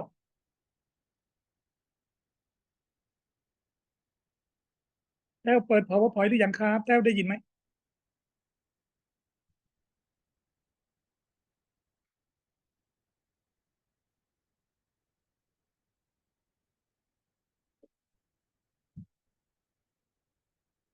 เสียเวลาคนอื่นครับ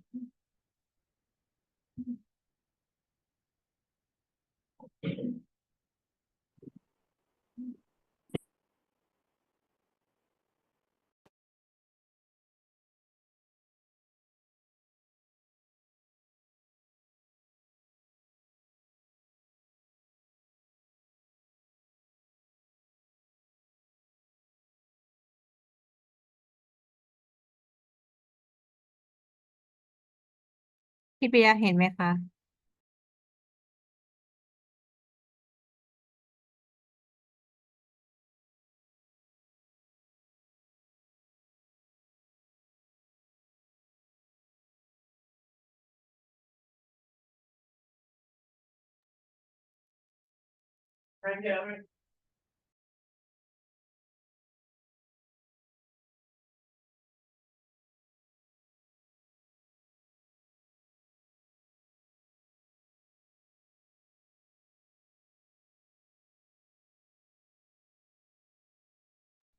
แค่เห็นสไลด์ใช่ไหมคะ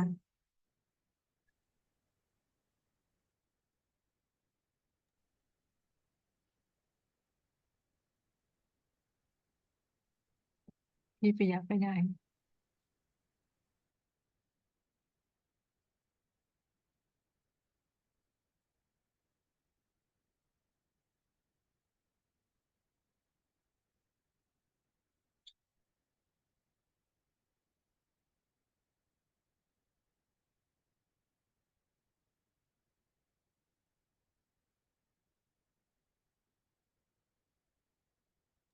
รบกวนโฮสต์เปิดไมค์ให้พี่ปิยะด้วยค่ะพี่ปิยะกดเองไม่ได้โอเคค่ะเดี๋ยวหนูแจ้ง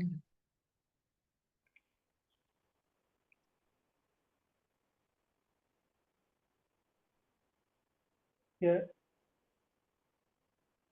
just a second. โอเคพี่ปิยะพูดได้เลยค่ะ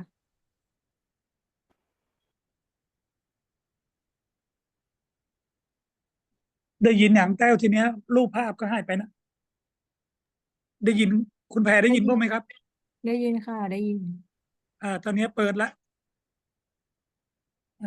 แต้วตอนนี้พี่ยังไม่ได้เห็นไอ้ PowerPoint นะ เต้าแชร์อยู่นะคะพี่เปิดหน้าแรกเลย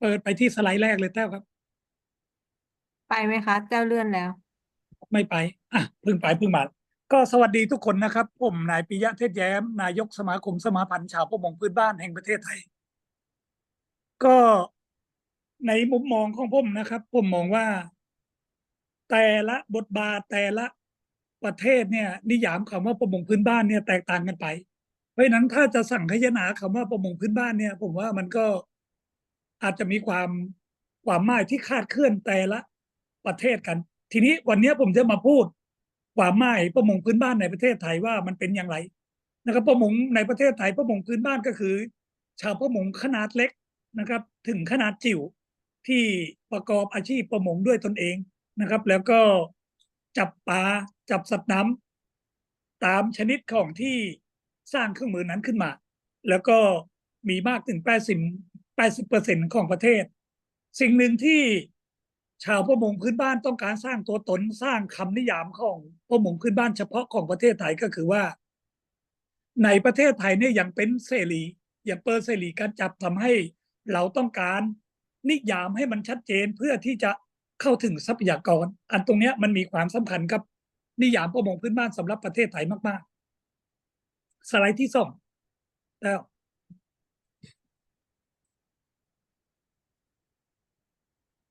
แต้วได้ยินพี่ไหมไปสไลด์ที่2ได้ยินค่ะมันลื่นไหมคะพี่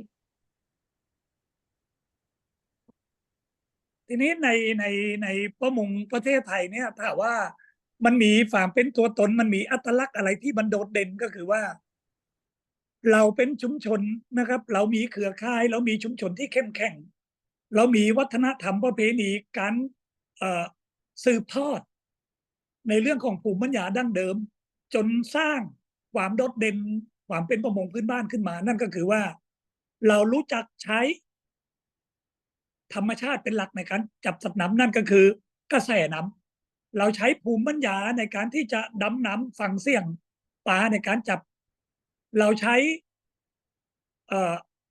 แรงดึงดูดของโลกเช่นเราต้องอาศัยข้างขึ้นข้างแรงผมไม่รู้ว่าประเทศอื่นใช้หรือเปล่าอย่างเช่นกระแสน้ำขึ้นกระแสน้ำลงข้างขึ้นข้างแรงข้างขึ้นข้างแรมเดือนเต็มดวงนะครับเดือนไม่เต็มดวงอย่างนี้เป็นต้นนะครับสไลด์ที่3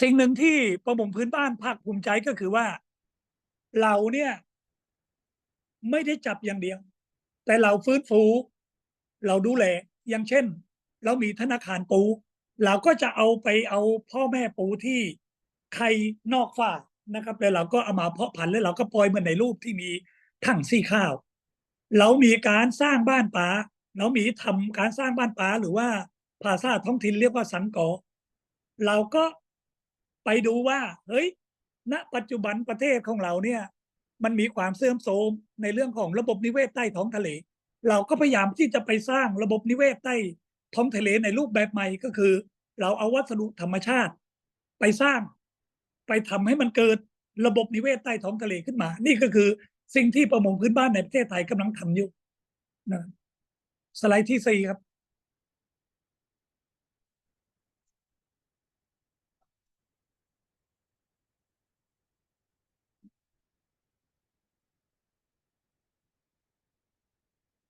ถ้าว่าเฮ้ยแล้วเราเชื่อมโยงกับผู้ผลิตเราไปเชื่อมโยงกับกลุ่มอื่นๆได้อย่างไรในนามสมาคมสมาพันธ์ชาวประมงพื้นบ้านในประเทศไทยเนี่ยมีความคิดที่จะทำประมงแบบยั่งยืนและเราก็พบว่าสิ่งที่เราจะทำให้เกิดประมงยั่งยืนเนี่ยเราทำเองคนเดียวไม่ได้เราทำเพียงลำพังไม่ได้เราก็มีการสร้างเครือข่ายขึ้นมาตามจังหวัดต่างๆในประเทศไทยนะครับเรามีชุมชนเข้มแข็งเรามีเครือข่ายสุดท้ายเราก็ต้องติดต่อกับสังคมผ่านการซื้อการขายสมาคมสมาพันธ์ชาวประมงพื้นบ้านในประเทศไทยแล้วก็ชาวประมงขนาดเล็กในประเทศไทยเนี่ยพยายามที่จะสื่อสารถึงผู้บริโภคในสิ่งที่ตนเองทำในสิ่งที่กลุ่มที่เราทำในสิ่งที่เราก็กลุ่มกันทำเราต้องการสื่อสารกับผู้บริโภคว่าผู้บริโภคเป็นส่วนสำคัญในการที่จะทำให้ประมงยั่งยืนในการที่จะปกป้องความมั่นคงทางอาหารได้อย่างไรเพราะฉะนั้นผมมองว่าเมื่อชุมชนเข้มแข็งเมื่อเรามีเครือข่ายสังคมรับรู้ในสิ่งที่เราทำมันก็จะเกิดแนวความคิดที่มันเป็นฐานรากที่มันเป็นกลุ่มก้อนขนาดใหญ่ทั้งประมงทั้งเครือข่ายและก็สังคมอย่างนี้เป็นต้นเพราะฉะนั้นเรายังมองว่าในประเทศไทยเองเนี่ยผู้บริโภคยังเป็นส่วนสำคัญในการที่จะปกป้องความมั่นคงทางอาหารในการที่จะเปลี่ยนแปลงสังคมให้เกิดการทำประมงแบบยั่งยืนนะครับสไลด์ต่อไปครับ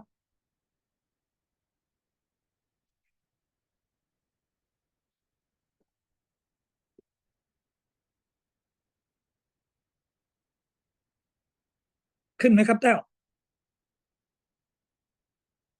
เพราะฉะนั้นเรายังมองว่าวันนี้เองเนี่ยที่ประเทศไทยของเราเนี่ยมันเกิดปัญหาเยอะแยะมากมายตามมานะครับแล้วก็คิดว่าป ประมงพื้นบ้านขนาดเล็กทั่วโลกก็เจอปัญหานั่นก็คือฐานทรัพยากรที่มันลดลงมันเกิดจากอะไรมันเกิดจากฐานกฎหมายของแต่ละประเทศไม่เท่าเทียมกันโดยเฉพาะประเทศไทยเราพบว่า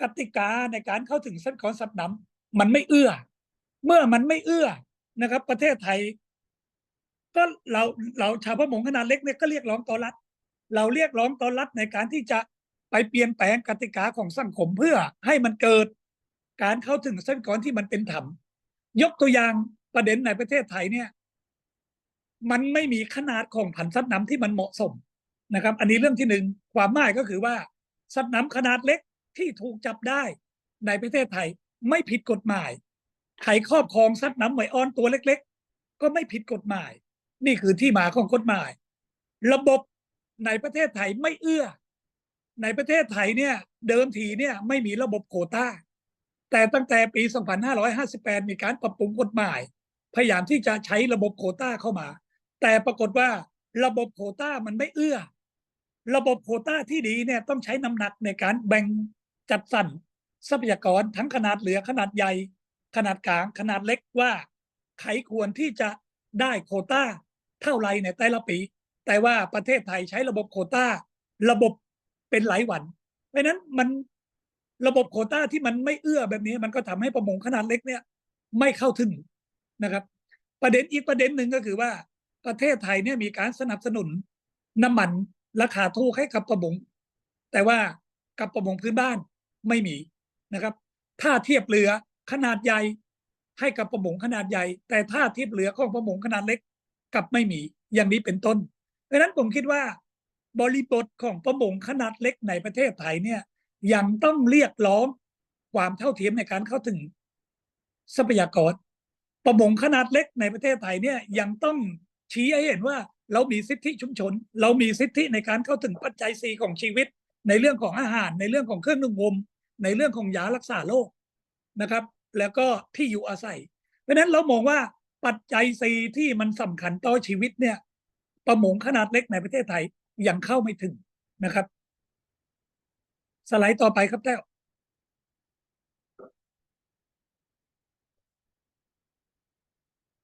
การขับเคลื่อนในประเทศไทยเราทำอย่างไรเราก็พยายามที่จะบอกเหมือนตั้งแต่ต้นว่าเรามีการรวมกลุ่มนะครับเรามีการรวมกลุ่มในระดับชุมชนเรามีเครือข่ายในระดับจังหวัดแล้วก็สร้างเครือข่ายในระดับประเทศเราไปบอกกับรัฐเราไปคุยกับ EU เราไปคุยกับเรื่องราวที่เกี่ยวข้องหน่วยงานที่เกี่ยวข้องที่เป็นภาคีของรัฐทุกหน่วยงานว่าเฮ้ยเราเป็นชาวประมงขนาดมากของประเทศไทยนะ 80%เราเป็นชาวประมงที่จับไปด้วยฟื้นฟูไปด้วยดูแลไปด้วยนะเราไม่ได้เรียกร้องให้รัฐว่ามาเวทนาแต่เราต้องการเรียกร้องกับรัฐว่าเฮ้ยกติกาเนี่ยมันต้องเป็นธรรมเราเรียกร้องกับรัฐว่าใครก็ตามที่ทำประมงในพื้นที่สาธารณะที่เป็นสาธารณประโยชน์ของแผ่นดินนะครับต้องผ่านกฎกติกาที่มันเป็นสากลยอมรับได้เพราะฉะนั้นสมาคมสมาพันธ์เรียกร้องว่าสิทธิประโยชน์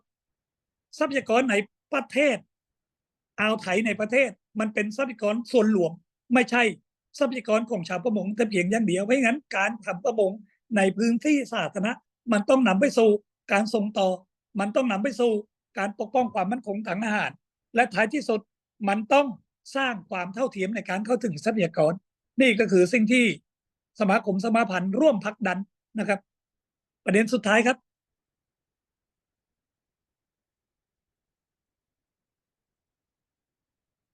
จุดยืนนะครับจุดยืนในการขับเคลื่อนสิ่งที่เราทำอย่างต่อเนื่องในนามสมาคมสมาพันธ์ชาวประมงพื้นบ้านแห่งประเทศไทยก็คือว่าเราต้องการสื่อสารกับรัฐว่าวันนี้รัฐนะครับต้องบังคับใช้กฎหมายให้เท่าเทียมให้เป็นธรรมนะครับเพราะว่าประเทศไทยณตอนนี้เนี่ยมันลองหาจิตสำนึกหรือว่าลองหาสิ่งที่คุณต้องรู้จักบทบาทในการทำประมงเนี่ยไม่มีมันกลายเป็นประมงที่ใครจะทำใครจะจับเพราะนั้นเราพยายามที่จะรณรงค์สื่อสารกับสังคมว่าทะเลเนี่ยต้องมีกติกาต้องมีการปกป้องความมั่นคงทางอาหาร ทะเลต้องส่งต่อให้บุตรหลานในอนาคตทะเลต้องเป็นสิทธิของคนที่เกิดก่อนทะเลต้องเป็นสิทธิของคนที่เกิดปัจจุบันทะเลต้องเป็นสิทธิของคนที่ยังไม่ได้เกิดเพราะฉะนั้นผมคิดว่าการสร้างบทบาทกติกาที่มันนำไปสู่ความยั่งยืนให้กับคนที่เกิดก่อนให้กับคนที่ยังไม่ได้เกิดในอนาคตเนี่ยเป็นเรื่องสำคัญผมคิดว่าไม่ใช่เฉพาะประเทศไทยผมคิดว่าเครือข่ายประมงพื้นบ้านโลกก็ต้องสร้างกลไกให้กับคนปัจจุบันพร้อมกับคนอนาคตที่ยังไม่ให้เกิดให้เขามีสิทธิ์ได้กินได้ใช้ได้จับได้ส่งต่อให้กับบุตรหลานส่งต่อกันเป็นรุ่นๆเพราะฉะนั้นวันนี้ก็ขอบคุณที่เปิดโอกาสให้สมาคมสมาพันธ์ชาวประมงพื้นบ้านแห่งประเทศไทยได้พูดถึงประมงพื้นบ้านในประเทศไทยว่าเป็นอย่างไรเพราะฉะนั้นผมคิดว่าประมงพื้นบ้านทั่วโลกอาจจะมีความแตกต่างกันบ้างแต่ผมคิดว่ามันอาจจะต้องพูดคุยกันแล้วก็เจอกันคุยกันแบบพบหน้าแล้วก็มาสั่งขยนากันว่าไอ้ประมงพื้นบ้านเนี่ยประมงขนาดเล็กเนี่ยมันควรจะเป็นตัวตนเป็นแบบไหนเป็นแบบไหนในขณะที่ทั่วโลกยังมีมิติที่แตกต่างยังมีความลึกของน้ำความตื้นของน้ำที่มันไม่เหมือนกันเพราะฉะนั้นผมคิดว่าวันนี้ใน8 หัวข้อที่ผมได้พูดเนี่ยก็อาจจะมีผิดเพี้ยนไปจากประเทศอื่นแต่เรากำลังจะบอกว่าประเทศไทยเองนะครับก็มีความเหลื่อมล้ำในการเข้าถึงทรัพยากรแต่ในมุมที่เราทำนะครับเพื่อปกป้องความมั่นคงทางอาหารเพื่อปกป้องส่งต่อความยั่งยืนให้กับคนรุ่นต่อไปเรายังทำอยู่แล้วก็ขอบคุณนะครับที่เปิดโอกาสนะครับที่ให้เราได้สามารถได้พูดคุยกันแล้วในอนาคตเราอาจจะได้เจอกันที่บราซิลขอบคุณครับ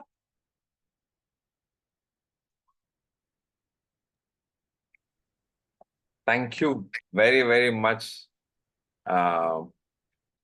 Thank you very, very much, Pia, for that presentation. I do not think that at all your presentation was offbeat.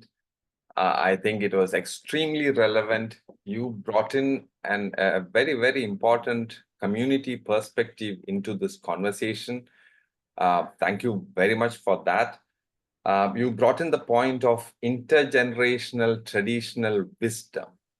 I think that's very much in the lines of where Comrade Herman and Naseeg both started with. Naseeg especially focused on the point of how traditional community has had that wisdom and the way of life. And I think that is exactly what you brought in. Beautiful narrative. I think you have been very honest and straightforward in putting that across. From Earth to the moon to the waters and the tidal waves, the land and the seabed, you connected it extremely powerfully and eloquently at that. We don't just catch fish. I think you have dealt with the primary point of our identity, our people's identity, as not just as fish catchers. So hence, even this terminologies around fish, and I think some of the friends have been saying this in the chat also, and this came up earlier during the conference of the Ocean People framework in the conversations, that this whole identity being limited to a commodity or a particular sustenance mechanism of the community alone, which is fish. So even the identity being only exclusively used as fish catchers has a historical civilizational problem. And I think you very clearly brought that out. You brought out the linkages of the people, both emotional and the cultural linkages between the fisher people and the ocean, the fish breeding that happens, how we are not just catching fish, but we are protecting fish at the same time, how the breeding grounds are taken care and protected by the fishing communities. We protect the shells and the aquatic life. I think very, very beautifully put. Thank you, Pia, once again. We move from Pia Tetiam, who is the chairperson of the Traditional Thai Fisher Folk Association, to our next comrade, this time from Indonesia. From Indonesia, we have Nus Ukru who represents the Bailio Maluku. It's great to have a comrade from Indonesia in this conversation. Nus, thank you very much for joining us. And Bailio Maluku has been an integral part of the global fisheries movement. And so thank you very much for joining us once again. Over to you. Okay. Thank you, Vijayan. Are you hearing me well? Yes, we can hear you very well. Oh. Yeah. Sorry, I speak bahasa ya. My English no good, so Susan, are you ready to help me? Yeah, okay. Yeah, that's great. Okay. Thank you, Susan. Thank you. Yes, Nus, you can go. Baik, pertama saya mengucapkan terima kasih karena diajak berbagi di dalam webinar ini. Dan saya langsung saja dengan berbicara tentang apa yang menjadi pertanyaan kunci dalam webinar ini. Siapa itu nelayan kecil ya?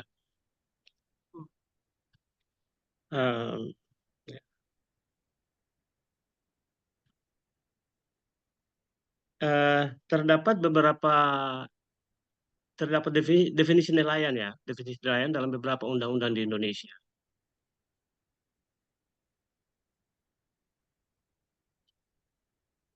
Ya, ada lebih kurang 5 undang-undang yang memuat definisi tentang nelayan kecil.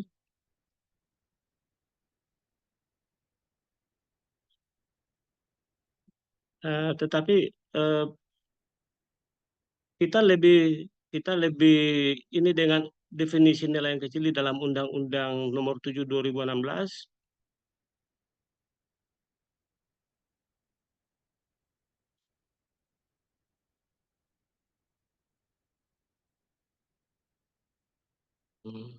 Selain karena kita ikut terlibat di dalam mengawal proses perumusannya, tetapi memang perumusannya itu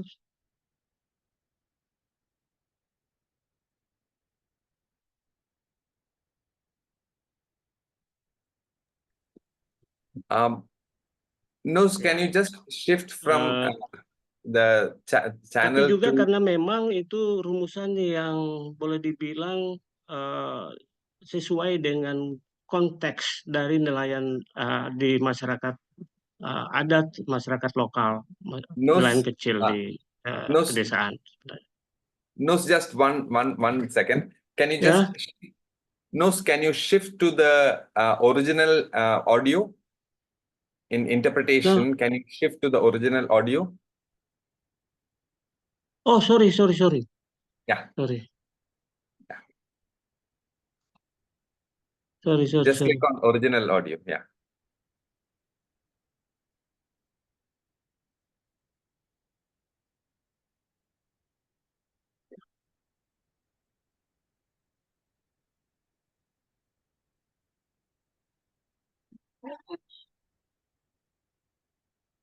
Yeah. Is that done? Okay. Yeah. Thank you.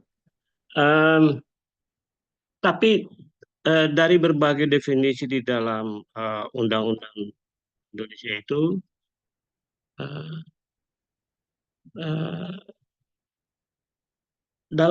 pada konteks lokal kita lebih mendefinisikan nelayan itu adalah laki-laki, orang atau laki-laki dan perempuan yang melakukan aktivitas sehari-hari, ya, yang berkaitan dengan laut dan pesisir, ya, sebagai mata pencarian dan sumber pangan, ya.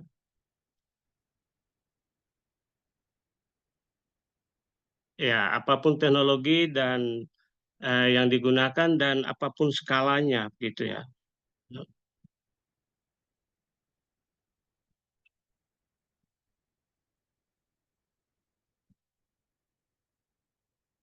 Jadi memang ini sejalan dengan rumusan dalam Undang-Undang 7 2016 sebenarnya.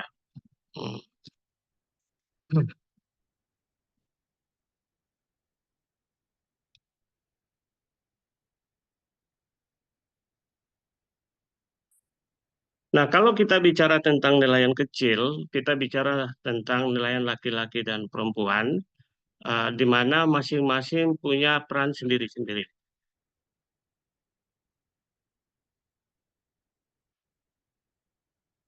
Ya, secara umum laki-laki biasanya menangkap, tetapi perempuan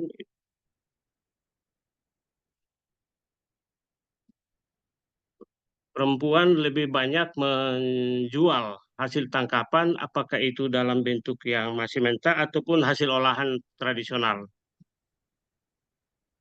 Yeah, so there is a there is a problem.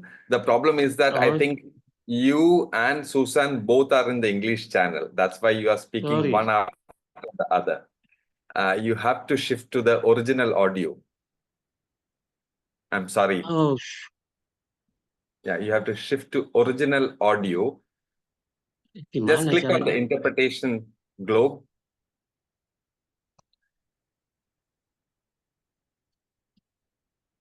Sudah ya? Sekarang sudah ya? Coba. You have to click on the interpretation globe.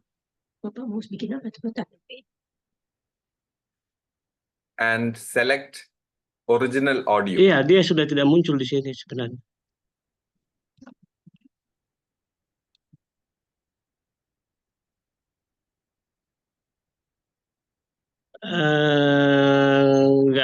Nggak nongol ininya, ininya. Kalau saya keluar sebentar baru saya masuk lagi, boleh nggak ya? Nggak ya? Oh, oke. Nggak ada, nggak nongol dia.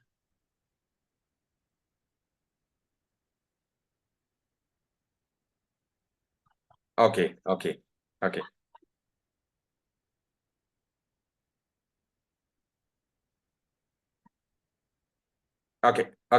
I think that's better. Oh, coba. So we will let the yeah. Belum bisa ya? Let's continue. Yeah.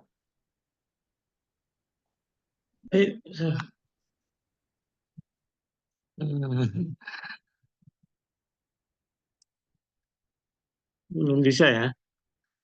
Boleh dilanjut, Susan? Continue. Oke, kategori nelayan kecil itu hidupnya selalu melekat pola hidup tolong menolong ya, termasuk dalam hal penggunaan alat produksi, alat tangkap misalnya ya, misalnya kapal, alat tangkap misalnya jaring atau apa ya, dan kebanyakan juga masih bekerja secara subsisten ya.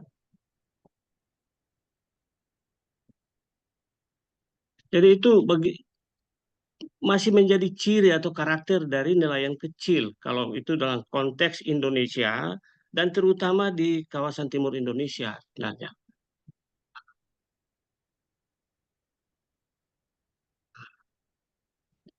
Jadi konteks nelayan kecil dalam realitas secara khusus di Indonesia Timur itu belum masuk di dalam terminologi yang dimaksudkan oleh pemerintah dalam hal ini.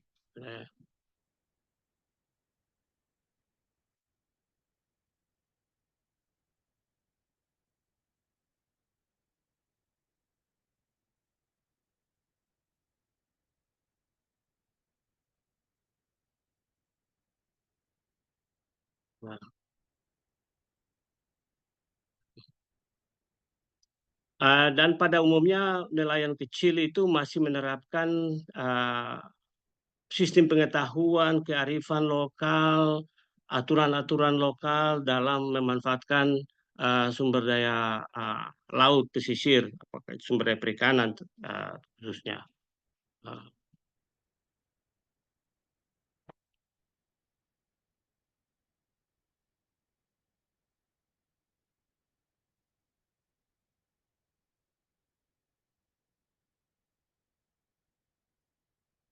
Terutama Indonesia bagian timur ya.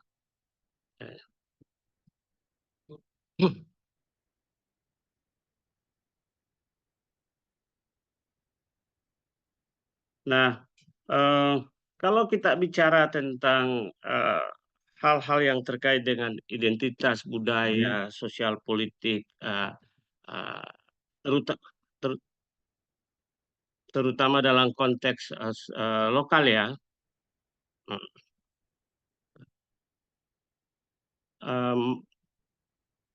nelayan yang kehidupannya menjadi bagian langsung dari masyarakat adat pesisir ya,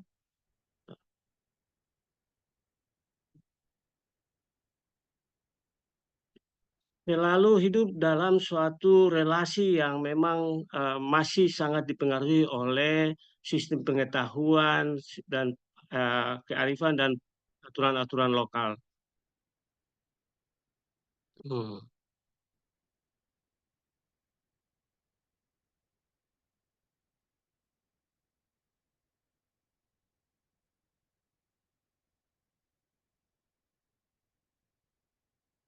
Sehingga perilaku nelayan lokal, nelayan kecil di dalam komunitasnya itu selalu sejalan dengan aturan-aturan yang ditetapkan di regulasi di tingkat masyarakat lokalnya. Gitu.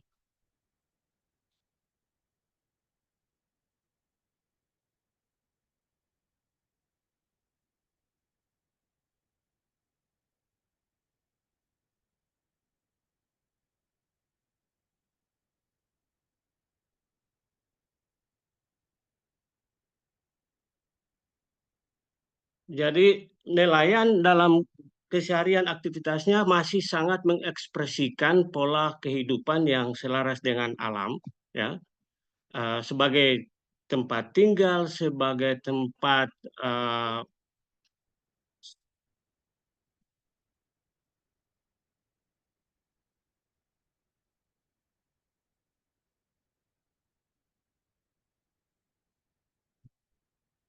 jadi sebagai tempat tinggal, sumber pangan, sumber mata pencarian.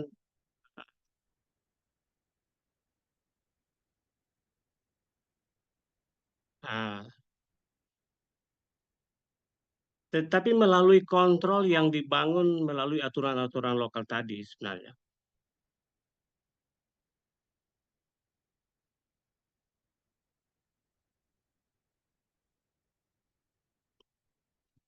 Nah, kemudian kalau kita menyikapi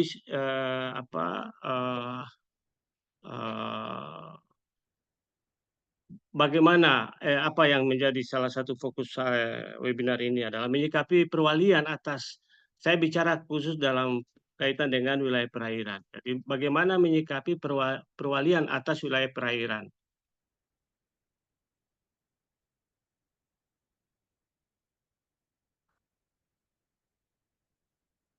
Nah, dalam pandangan kami sebenarnya secara fakta ada setidaknya ada dua bentuk perwalian yang mulai berjalan. Yang pertama yang terkait dengan pembangunan kawasan konservasi perairan.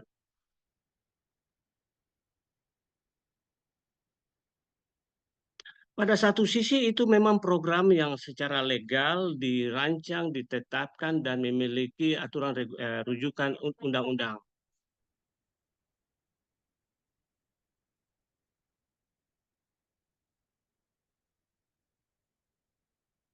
tapi secara tidak langsung merupakan bentuk perwalian atas klaim persetujuan masyarakat setempat di sekitar di kawasan itu. Gitu.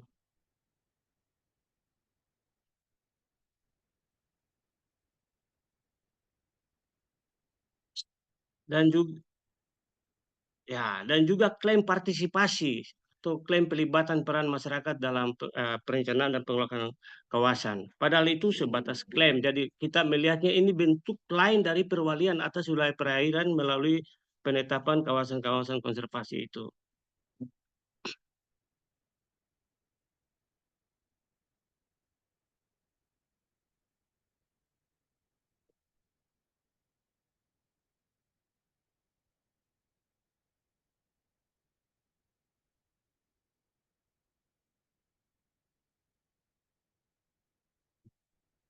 Bentuk lain adalah apa yang disebut OECM ya, Other Effective Area Based Conservation Measure itu.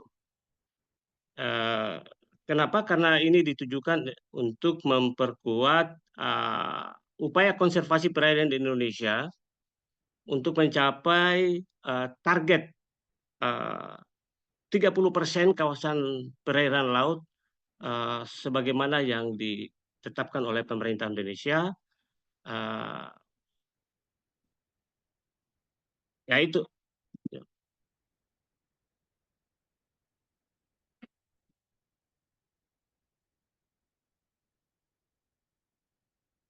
Nah, jadi itu dari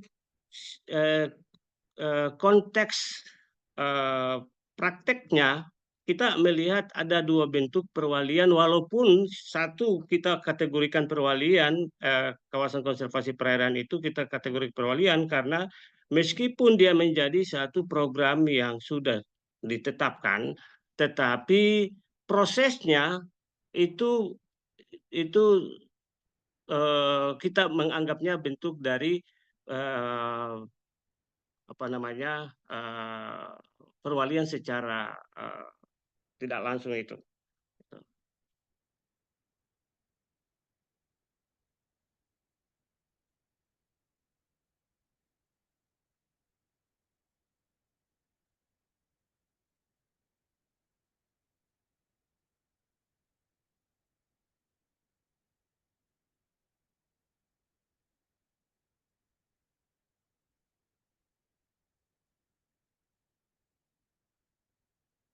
Jadi seakan-akan masyarakat menghibahkan areanya untuk dikelola dalam pendekatan konservasi oleh pemerintah.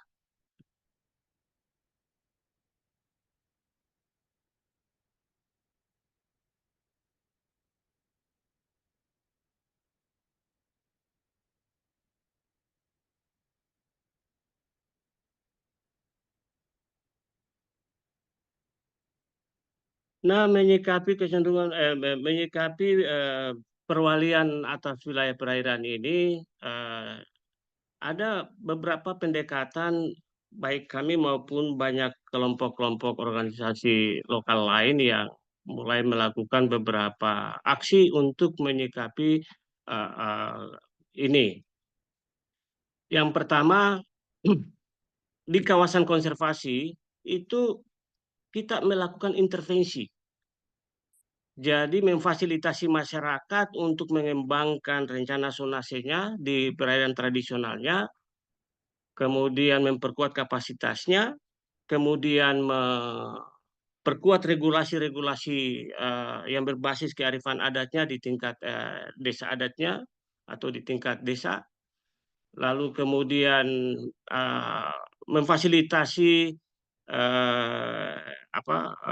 perencanaan pengelolaan zonase di perairan tradisional masyarakat itu kita bikin dalam bentuk-bentuk yang lebih kuat, dalam bentuk-bentuk konsultasi, proses-proses konsultasi yang lebih kuat, sehingga itu kemudian didorong, didesak ke pemerintah untuk harus mengakui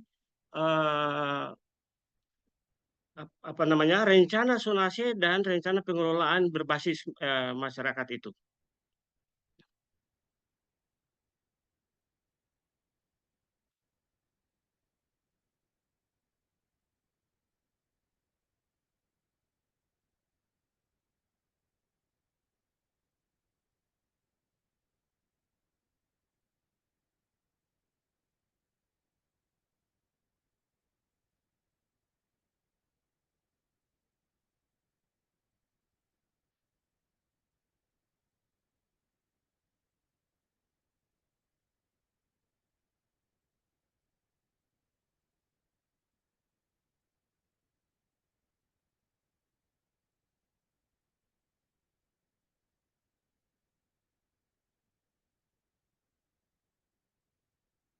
terkait OECM, kita selalu mengkritisi pendekatan ini, karena jika tidak dikritisi atau tidak disikapi secara hati-hati, itu dapat menimbulkan konflik di tingkat masyarakat lokal. Karena sangat berpotensi mengeliminasi otoritas-otoritas lokal yang sudah ada sebelumnya di kawasan itu. Jadi otoritas-otoritas dari pemimpin-pemimpin masyarakat itu bisa didegradasi akibat dari pendekatan yang kurang hati-hati dalam pendekatan OECM ini. Satu lagi, oh ya.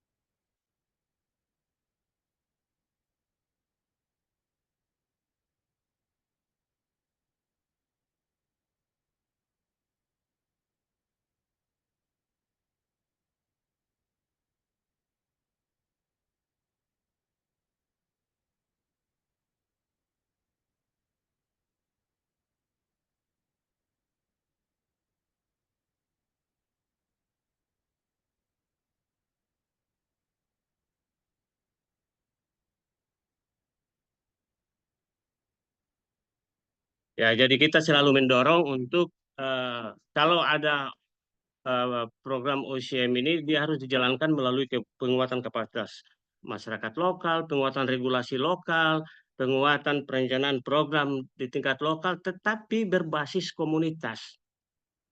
Berbasis komunitas, jadi tidak berbasis kelompok, tapi berbasis komunitas, termasuk penguatan kelembagaan-kelembagaan lokal di tingkat komunitas. Itu yang kita saat ini mencoba untuk mengkritisi sambil mendorong pendekatan seperti tanpa melarang ya, tanpa melarang mereka. Terima kasih.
Oke, sudah habis waktu ya?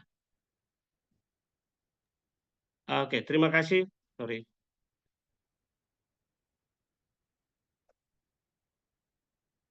Thank you very much.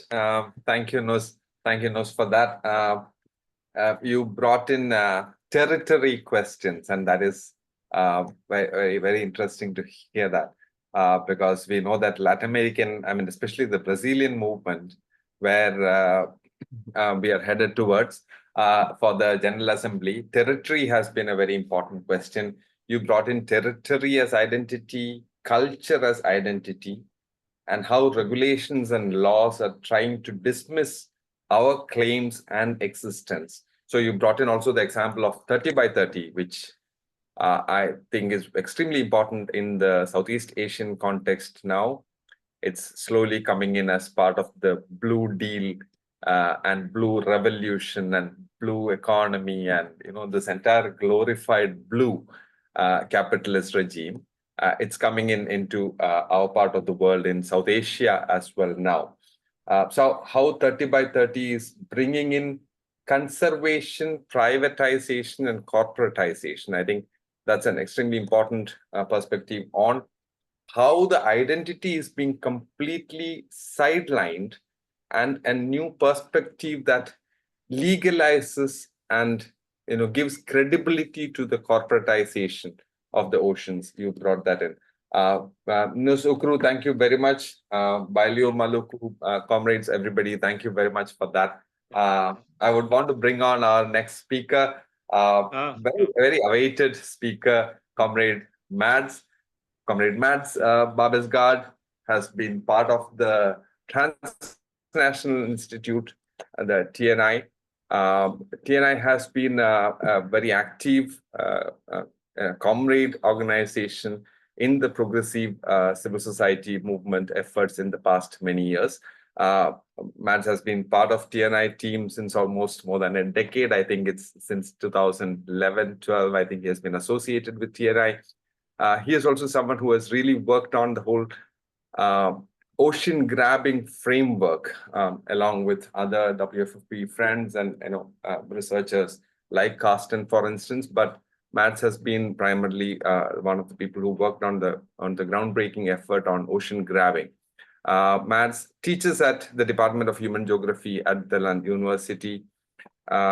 His research focuses on unraveling capitalist strategies amidst crisis, especially in the mining and agriculture sector and others.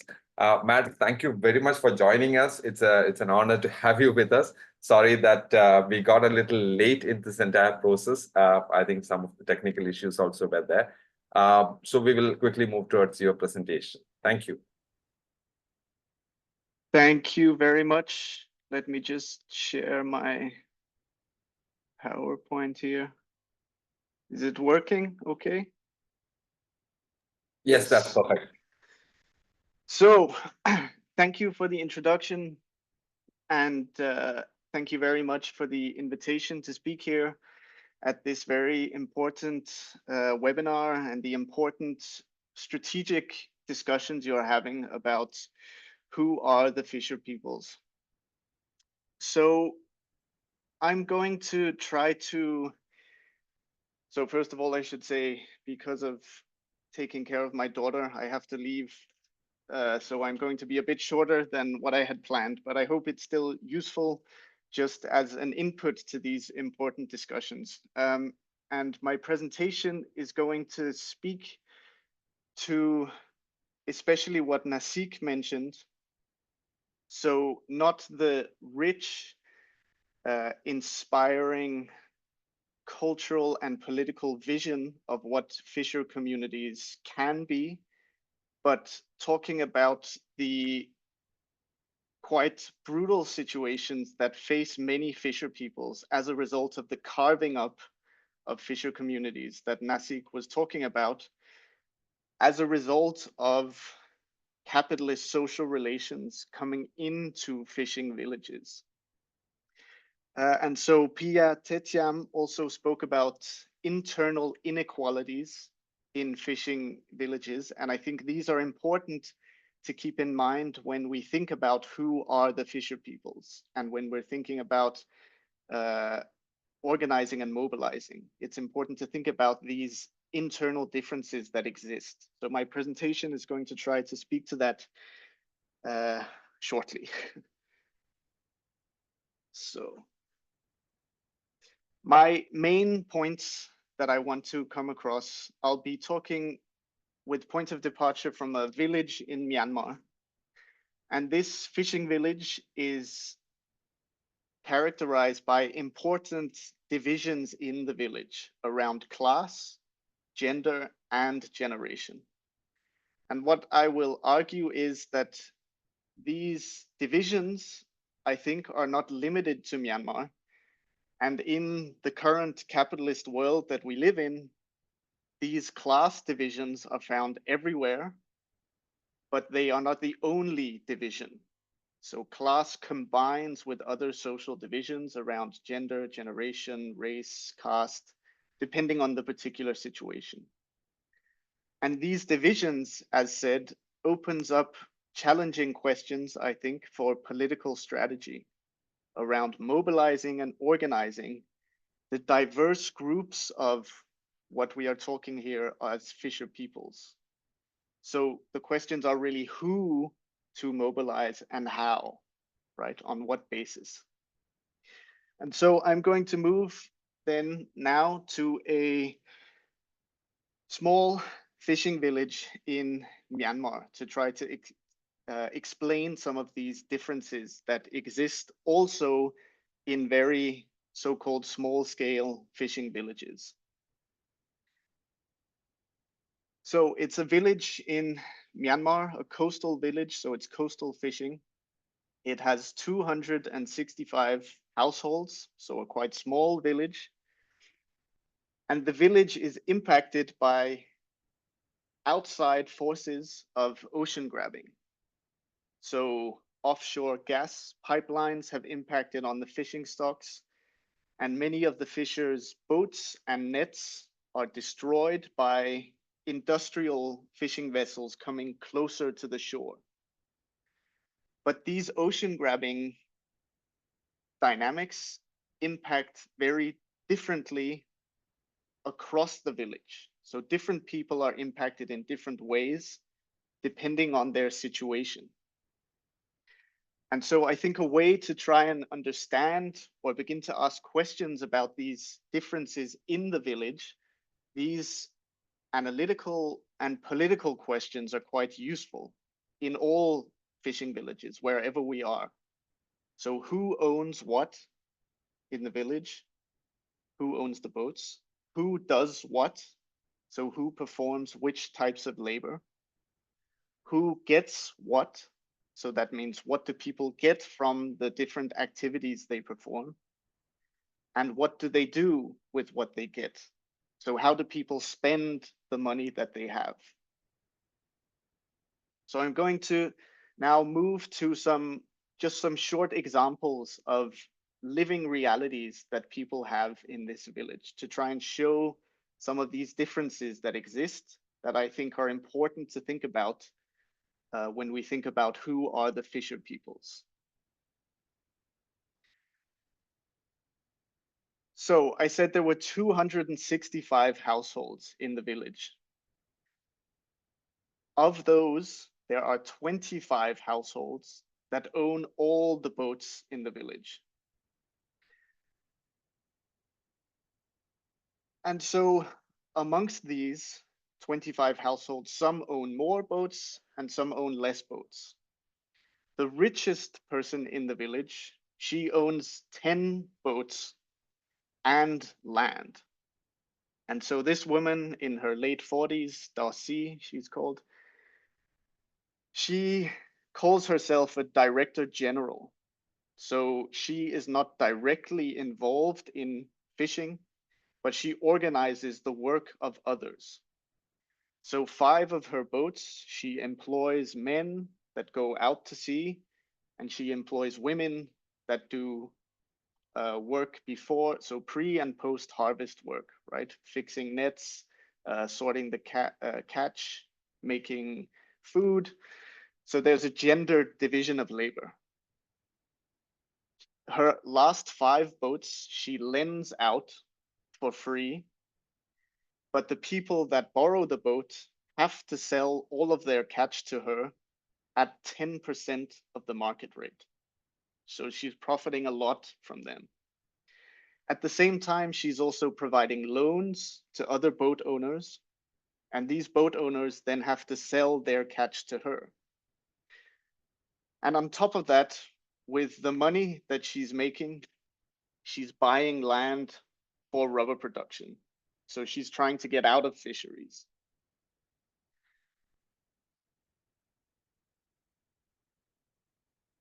Another, within these 25 boat owning households, of course, there are others that own fewer boats. And so some of the boat owners, they also are involved in the work together with their workers themselves, right? So another group or another family that explains this is Mi Chu and her husband. They own 3 boats and some land, but smaller amounts of land. So they work together with their workers.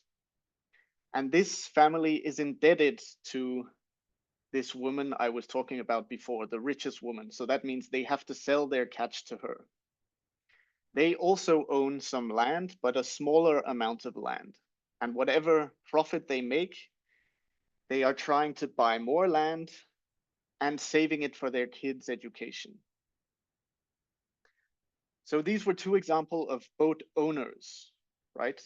That have different sizes or different amounts of boats, but both of them employ others and profit from other people's work in the village. I then want to move to the largest group in the village, which is what we can call classes of labor. So these are the people, they don't own boats, they don't own land, and their only way of surviving is working for boat owners. So, and this group can then be divided again around men and women and different age groups that have very different situations in the village. So the men, they go out to sea several times a day. From the age of 16, they all have contracts with boat owners. So they have stable employment for the whole season. And they receive a monthly wage of 50 to 70 US dollars, depending on their age, right? So if you're more senior, you receive more. All of these are often in debt to the boat owners, the people they work for. We then have a second group in the village of these laborers, which is the women workers under contract. So these women also don't own boats, they don't own land, they survive by working for boat owners. And they do all the pre and post-harvest work. So as I said, cooking food, sorting catches, fixing nets, etc. These women, they receive a monthly wage of 30 US dollars, so half what the men receive. And they are also often in debt to boat owners. Finally, we then have another group of women. And these women do not have contracts. And this is because only women that are between 16 and 30 years old and women that are not pregnant are able to get contracts. All other women, whether younger or older or as soon as you're pregnant, cannot get a contract.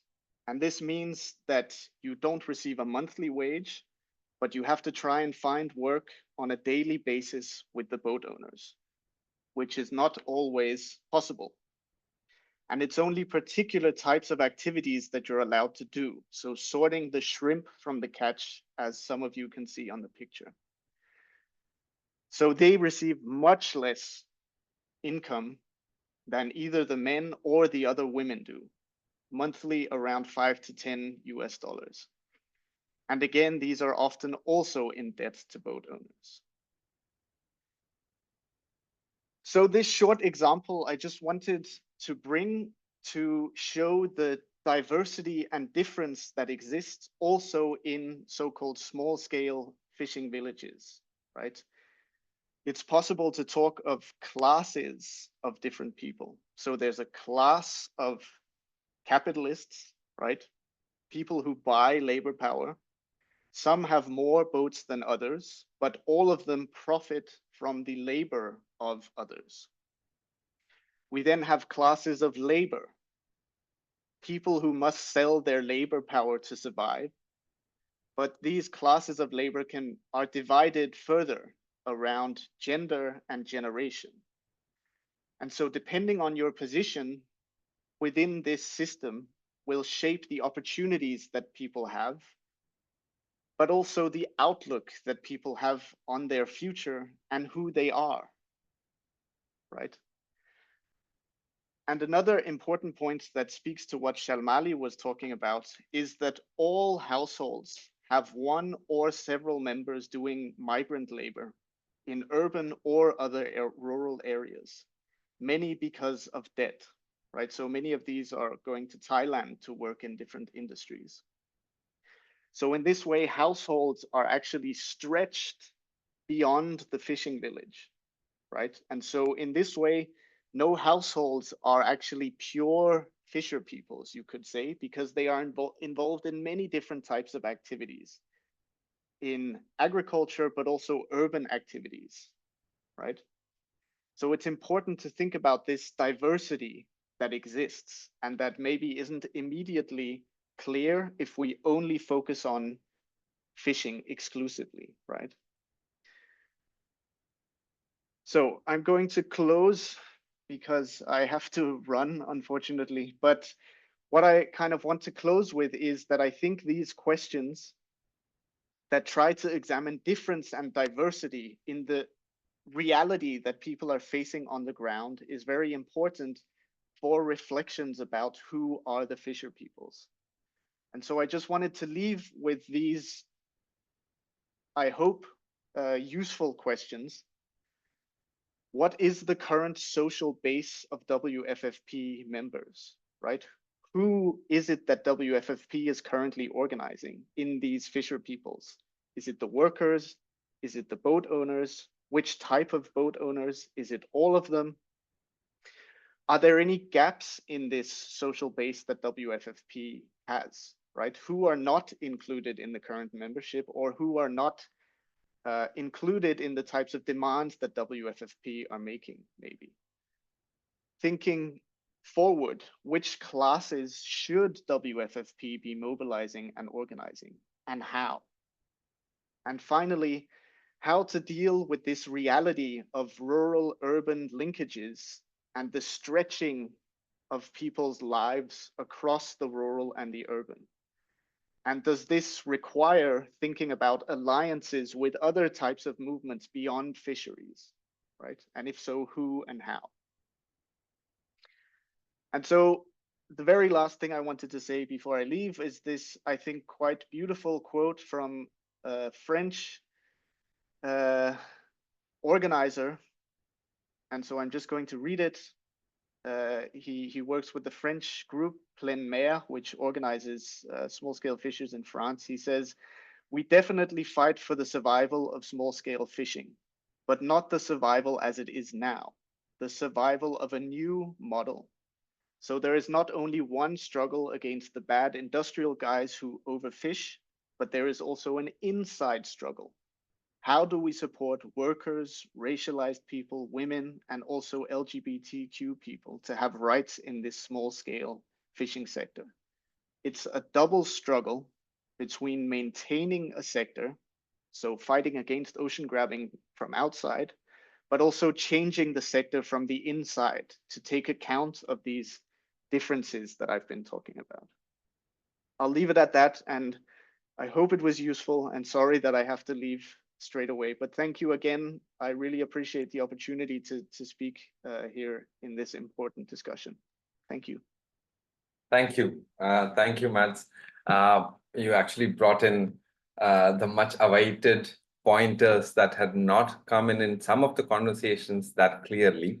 The question of the classes. Thank you for bringing in the theoretical perspective as well as the ground example of communities, especially from Myanmar, Burma, where the reality of both a civil war-like situation and the promotion of state promotion of greed, with the rich playing the card of the protectors of the system. So it has a feudal background, it has a capitalist reality to it, and that's where it is. Yeah, Matt, totally, that's fine. So I think some of the key questions, like the question of classes of capital, the classes of labor, and within that, what are the intersectoral challenges that exist from both a labor perspective, a traditional community fisher people's perspective, as well as the question of who does ownership lie with, and why is that significant in what we refer to as the traditional fisheries fishing activities of the communities? Who does ownership lie with? Some of the other, class, gender, generational question that you brought in, but also you mentioned caste and race. as important aspects of understanding or defining, redefining, as our title today says, redefining the identity of the fisher peoples, the challenges and the way path forward. You brought in the question of the bonded labor that traditional fishing communities are having to go through under people from the same communities, and how that is a reality where as high as $70 becomes the monthly earning of a seasoned fish worker at a senior age. And for a woman non-contractual worker, how it ends up fetching her probably $5 to $10 a month. Extremely subhuman and inhuman conditions that we are talking about. And you concluded by a powerful quote that actually brought in this contrast, the contradiction, and the challenge in terms of the way forward. It is a double struggle between maintaining a sector and changing the sector from within, from inside. Thank you very much, Mads, for that. I would want to bring in Jones here, Jones Spartacus, a young researcher, scholar, and friend. He has been for very many years part of the fisher movement, has been an ideologue, a thinker, a researcher, and someone who has spoken also in the past webinars, considering his emotional and political engagement coming from Thoothukudi in Tamil Nadu, from a fishing village. Jones is also a doctoral student at the Tata Institute of Social Sciences, Mumbai. And he has been actually his work, including the upcoming publication on the puppet and the puppeteers, a very important, thought through provocative piece on the identity of the fishers. So we wanted Jones to be a respondent to some of the sharings that happened today. Jones, thank you very much for joining us, and thank you for being a pusher in these conversations. Yeah, you don't have much time. We are actually running very short. And so, always it happens like that. No, whenever you come out to speak, I remind you of time. No, but that's not the idea. I mean, the idea was that we heard a diversity of questions today, sharings today, and I think it's very important to hear your reflections from that. Yeah, Jones. Thanks for the WFFP and CAN for organizing these discussions. Thanks for Vijay and Anna for initiating and putting everything together as a facilitator and a moderator. First of all, I thank all the presenters from the communities, as well as our leaders who have been discussing on the identity of the fisher peoples, reimagining the identity of the fisher people. It gives us a larger view of the larger definitional view of how the realities of the fisher peoples in large. But one thing I want to highlight here is that small and small scale. We had a larger discussion on that. But when you say a larger community or a bigger community as small, a majority community as a minority community, then it is problematic. Fisher peoples, the ocean is 70% of the oceans surrounded by the earth. Our earth is revolving around the ocean. 70% of the oxygen comes from the ocean. And we are everywhere. We are the majority of the people. But how they can call us small? That means it is political. That's where our right lies on. Why we should be framed as small? Why are you calling a bigger person as a smaller person? Who are they calling? Then the power politics comes in. Whatever from the starting to the end, where maths say that class, gender, who calls us small? Jones, you'll have to go a little slower. Oh, for the interpreters. Yeah. Thank you. Sorry.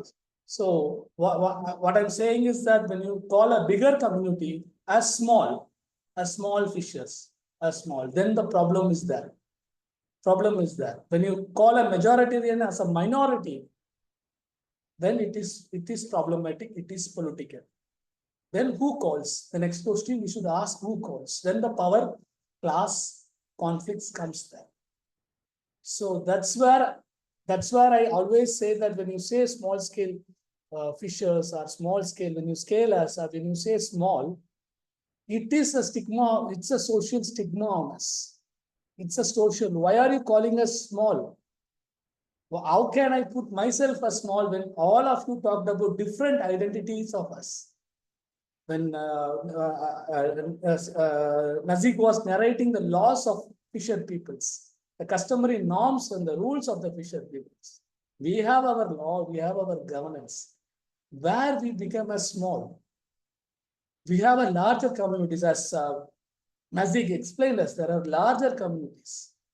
We are an egalitarian society, but we are so and so quoted as small, so and so quoted as workers. Everybody, Ryan was saying that how this annihilation of the coast in the name of different terminologies is happening. We have to think on that. We have to reflect. Like in the previous seminar where I said, aquaculture, the shrimp, where Nazik also put, it is not at all a food. It made me to read on food anatomy. Why we are talking on right to food? Why there is a rapporteur on right to food for a edible product, a lab-made product like shrimp, cultured shrimp? Why we are calling that? We have to make these questions among us. The 3 seminars has opened our eyes, opened our views to bring up the realities. We should take up this, and we should bring up our realities and say fish as fish, fisher peoples as fisher peoples. Don't scale us, don't commodify us, don't call us small. There is small is not bountiful or small is not beautiful. When you say big or small, you are politically marginalizing me. You are subjugating me. This is a subjugation of historical rights. That's what when Nazik told that it's a culture. Culture is important, and our culture, our cultural norms is important, and that is more important. Our narratives are not being seen as a human rights issue at all. We have been bringing out the realities. We have been expressing our subjugations of our land and territories, but we have been quoted, our struggles have been portrayed as environmental struggles against one project, a mining project, or and so and so. It is not quoted as a struggle for our land, struggle for our waters, and struggle for our fisheries. So we as fisher peoples, I'm again saying, we are the biggest people. We are not small. We are the majority ones. For example, I will try to score that where does the oxygen comes from? From the kid to the elder person says that it comes from the trees. But imagine trees are in a small landscape of 18%, less than 10% of the landscape only have trees. 70% of the oxygen comes from the ocean. But they miss us in the environmental days. Everybody plant trees to get oxygen. This is how the narration happens on us. We should come out of this stigmatization. I always say it's an apartheid on us. We are experiencing apartheid. We have to come out and say that it is an apartheid.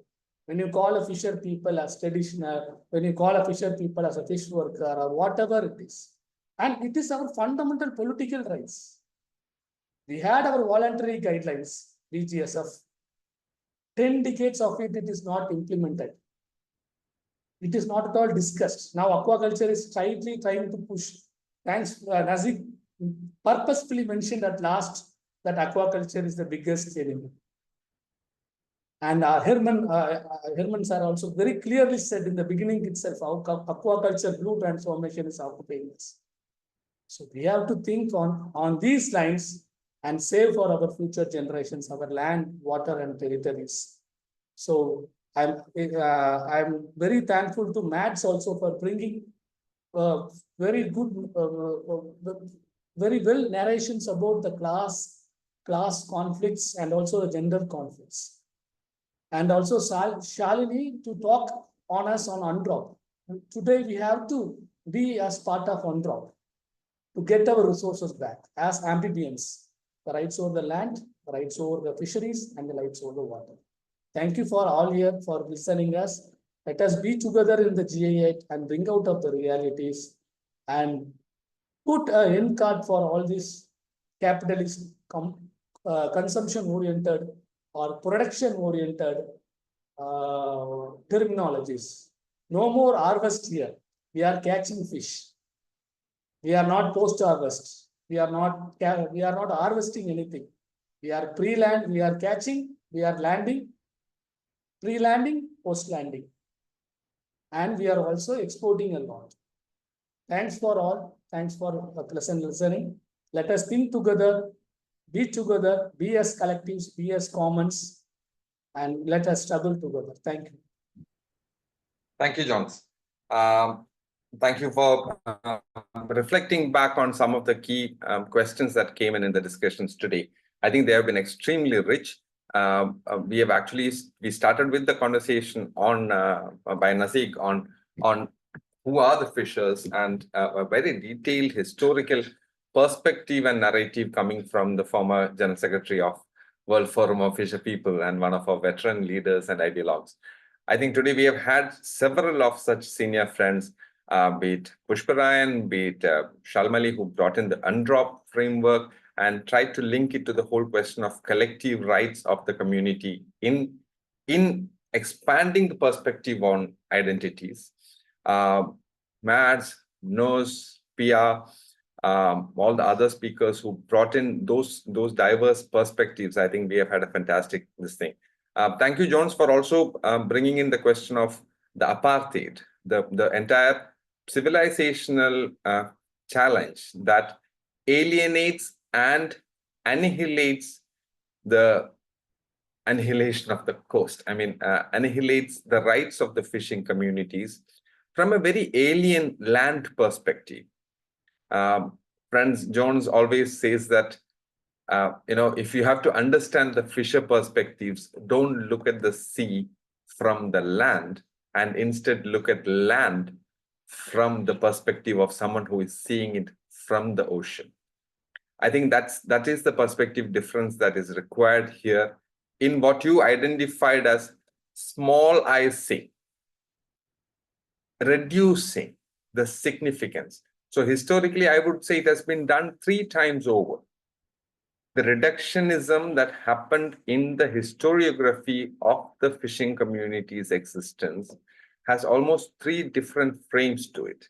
The colonization frame that put the fishers as an alien outside community, outside of the land framework. You look at the permanent settlement, you look at the British, French colonial era, you would find plenty of examples for this. The second is when the whole conversion of the coastal ocean river people as fishing communities, as fish, as a commodity engaging communities. So your economic identity became the only identity there, not your cultural identity of coastal people, not your cultural identity as riverine people or lake people. Buller Lake friends are here from Kashmir today. They are Buller Lakes people. So I think that whole identity getting limited to a fish framework was also the invention of imperialist capitalist frames of people who look at the ocean and waters from the land. And the third is where the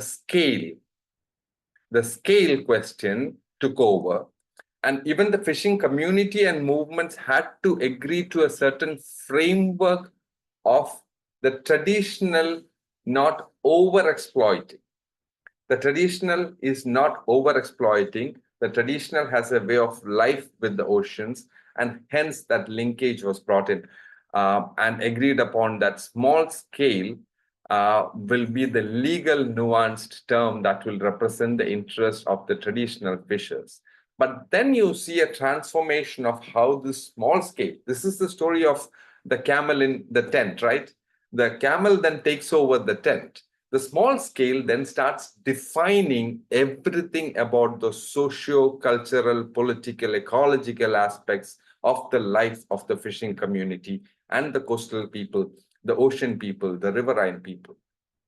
I think this is the biggest challenge to the question of identity now. And I think, as you correctly said, in Brazil, we must bring out greater perspectives and narratives on this question of identity. Thank you, Jones, once again for joining us. and also sharing your perspectives here. I would want to bring on the World Forum of Fisher Peoples Asia Pacific Continental Fora coordinator and our host in these meetings, in these webinars, along with Gandhimati. It is Jesuratnam.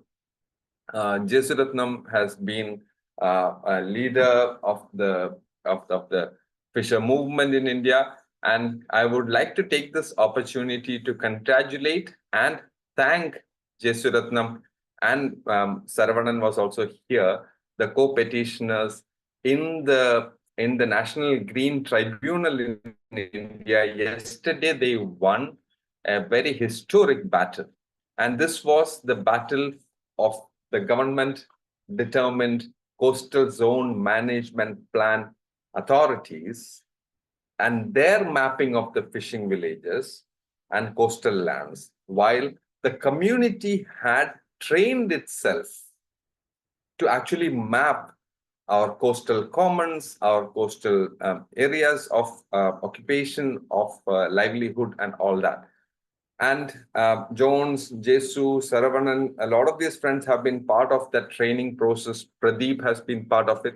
But this victory yesterday, where the National Green Tribunal, a specially authorized tribunal to deal with environmental issues, actually put it concretely, saying that until and unless the community's perspectives and determination regarding the traditional rights are settled, the government cannot go ahead. In Tamil Nadu, the government cannot go ahead and in a unilateral way impose the governmental mapping onto communities. So the CZMP mapping has been told to take a break, and the community's interventions led by Jesuratnam, who we call as Jesu Akka, Jesu and friends has succeeded in that intervention. So congratulations for that. And Jesu, can we bring you on? I don't see you on camera. Yeah, okay. Yeah. Okay.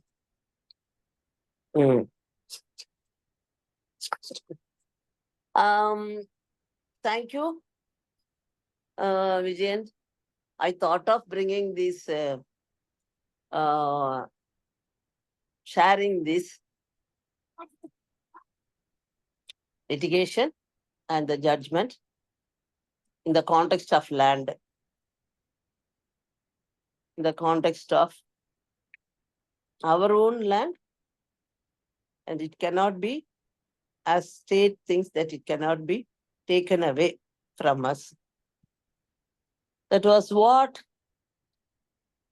Ryan started saying when she started saying that we had our own governance structure and we were very clear in usage of lands and sea. It was not for economy. It was not reduced to economical benefits. And no one can come and acquire our land or take our land. That was the history. But there are a lot of changes which has taken away this primary land being with the community.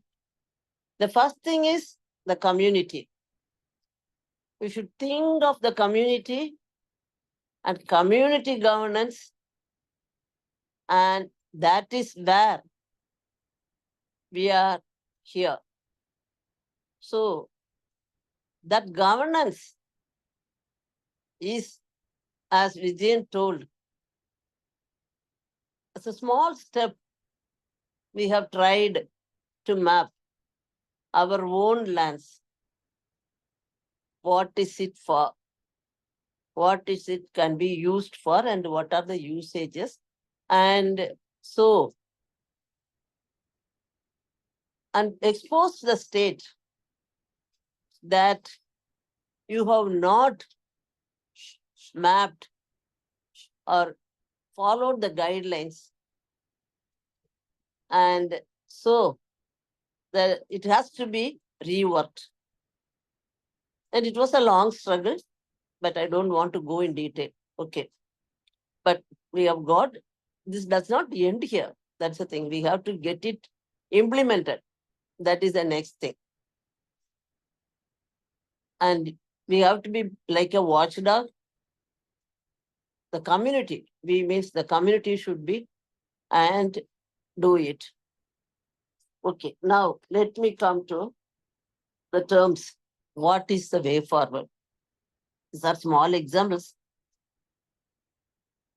The way forward, it is clearly explained by Nazig,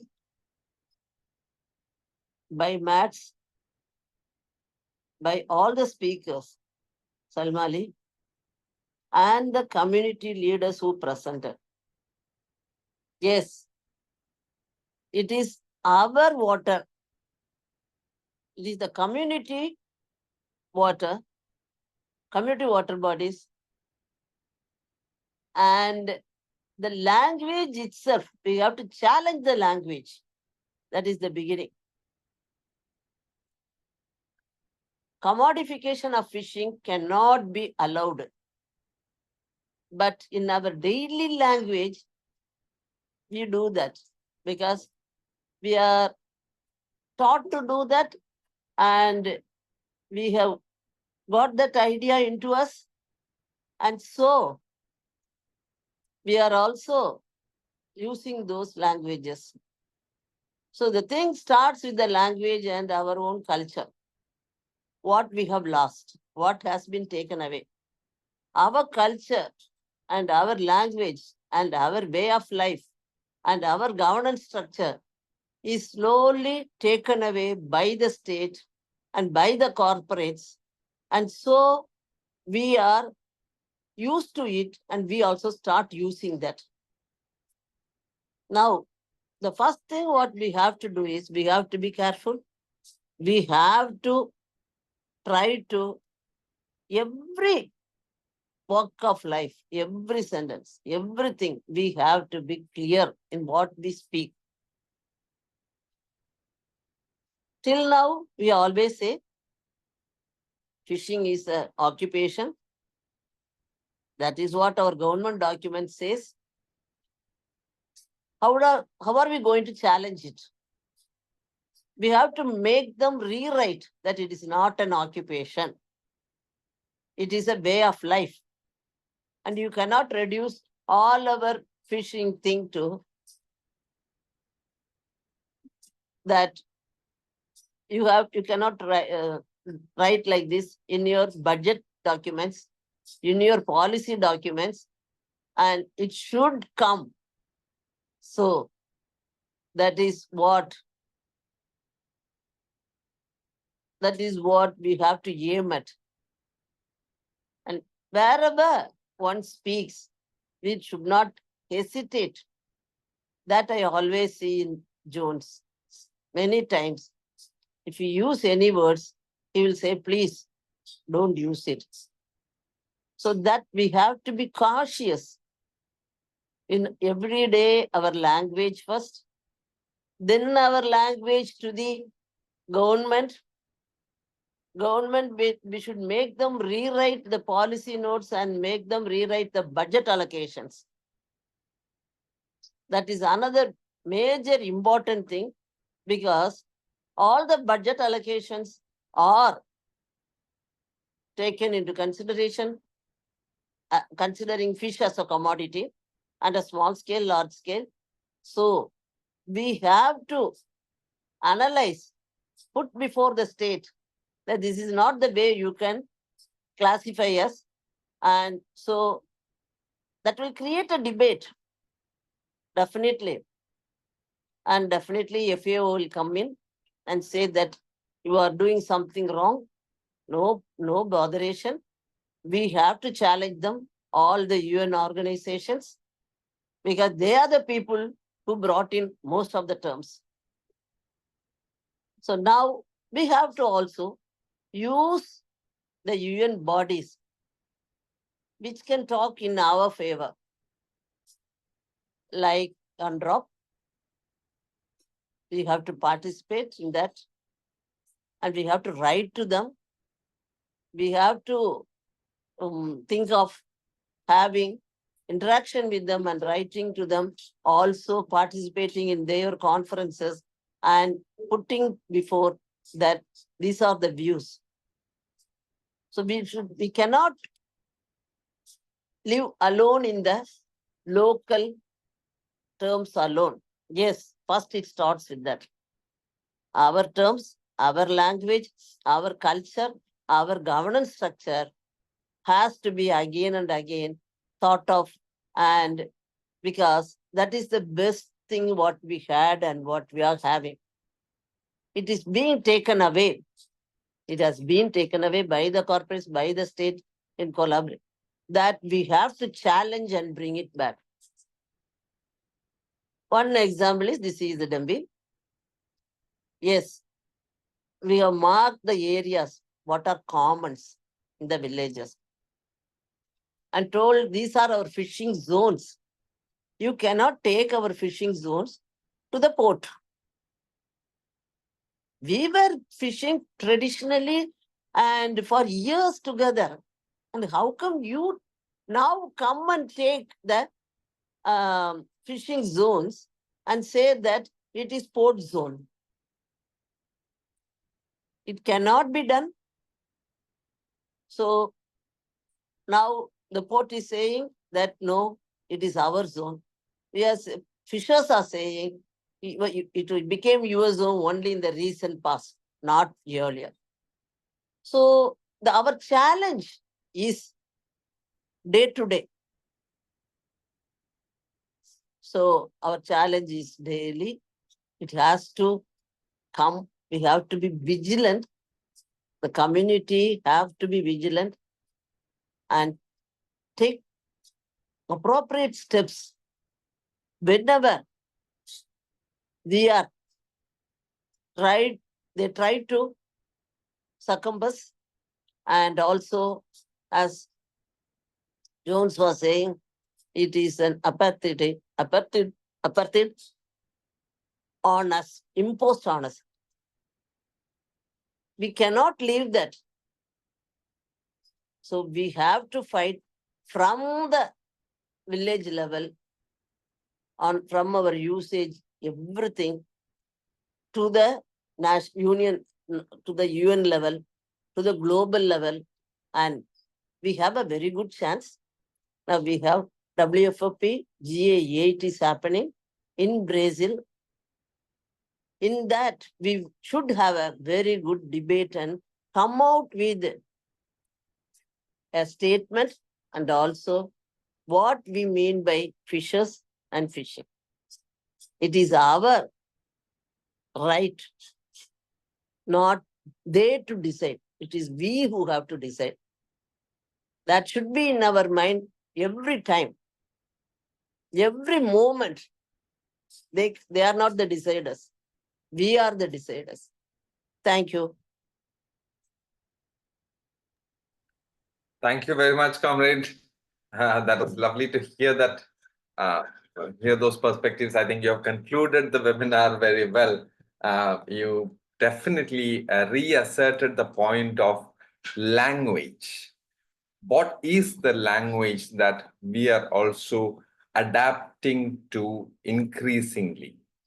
Is it the language of the the global decision makers of the World Banks, of the UNs, of the FAOs, or is it actually the assertive militant language of the communities, culturally imbibed and coded with the interactive engagement with the oceans and waters? I think that's the crux of this. You mentioned very clearly that the fisher movement has to realize that there cannot be any compromises in this. This is the most fundamental political existential quest for the community. without without its identity itself, there is no future to fisheries, to fisheries sector, or to the fishers, the fisher people, the ocean people, etc. Renegotiate. You brought in that framework very assertively. Renegotiate. We have to renegotiate, for which we need to have more representation in that renegotiation, both within the nation state structure, but also internationally. Renegotiate for our actual identities. Do not take it lying down. I think that is the most powerful message within this, that the community has to reawaken itself. It was in the 1990s that globally, I think a lot more interest came into the alliance building of the fishing communities, fisher peoples across the world. Inland, ocean, backwaters, I mean, all lagoons, lakes. Many of our groups started forming unions. We started mobilizing as communities. Even sometimes fighting the structures from the past, but trying to reorganize the fishing community as a political entity.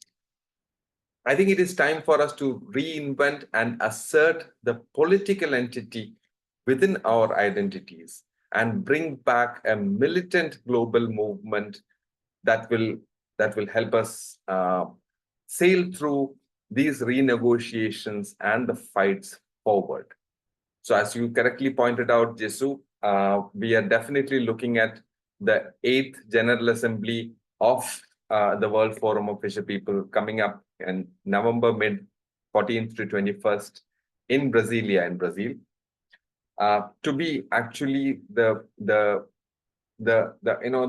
trump call, the clarion call for this new set of struggles and battles and resistance forward. Let us wish ourselves the best. All the best to all the comrades who will be going to Brazil, representing our own countries, our fisher peoples across the world. We wish you the best. We trust the movement's interests are in your hands and that you will take it forward. Thank you all for joining the webinar. This is the 3rd in the series. We are hoping that before the WFFP General Assembly happens, we may be able to have another important session on mining in the oceans. And it has a wide range of mining that is involved in this.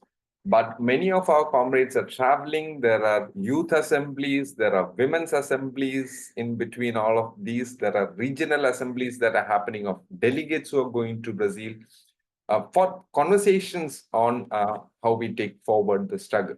So we are not yet sure. The organizing committee will have a meeting soon and take a call on that.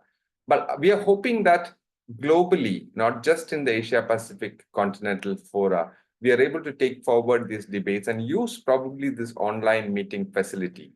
We saw how the women participated, or many of our fishing community members participated in the past webinars, and I'm sure photos will be coming in today also. As I earlier said, that has been one of the most inspiring, motivating, and energizing aspects of these webinars, that we have had many men and women, large flocks of women sitting together and watching, carefully listening to these webinars. These pictures come to you from Thailand, where the community representatives and leaders are sitting together and watching the webinar, listening to each one of the conversations that are coming in. Then you have pictures from coastal India, especially in Tamil Nadu, in Kudallur, Nagapattinam, Mailaduturai, Karaikal, Pondicherry, all these places where women are sitting together and watching this. Look at the beauty of how they have captured utilization of technology for engaging further in this political conversations. We couldn't have helped ourselves but show this once again. This is our future, and I think the future rests safely in the hands of especially our women community comrades who have taken the lead. We look forward to the women's assemblies now as they unfold in Thailand, in India, in Sri Lanka, in many other parts of the world where women's assemblies will also be held. I think this calls for a new framework of looking at our fisher movement itself. So thank you all very much for joining us. Thanks to all the speakers. It has been excellent. We have had 10 speakers. We have overdone the time by about 30 minutes. But friends like Comrade Nazik has kept on. He woke up early in the morning for us and has been still with us. He scolded me for overrating his importance. But I think some of our leaders have been our icons too. And it is the path that they have shown that has helped us go forward. And I think in the whole league of, Father Thomas Kocheri, or Hare Krishna Devnath, or international leaders, all of you together, I think that is what actually helped us build a movement globally, a significant politically relevant movement globally. Probably it is time for us to reinspect, reinvent, and assert ourselves. It is thank you and bye-bye time from the third webinar. And hope all of you enjoyed it as much as some of us did.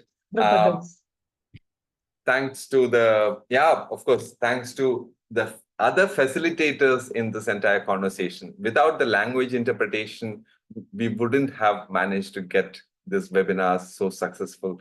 Thank you to each one of you in the interpretation task. It is not easy to 3.5 hours you have been holding out, but really love you all. It was great to have this support come in. Thanks to all the facilitators. There is Arun, there is Priya, there is Gandhimati, there is Jesu, there is a whole lot of people who I'm not getting into naming right now. Nimi is there, who has been coordinating extensively in the Nirmala Karunan. So to all of you and all the support organizations, facilitators, thank you very much. This has been an amazing journey. This webinar has really opened a lot of perspectives to us. So thank you all very much once again.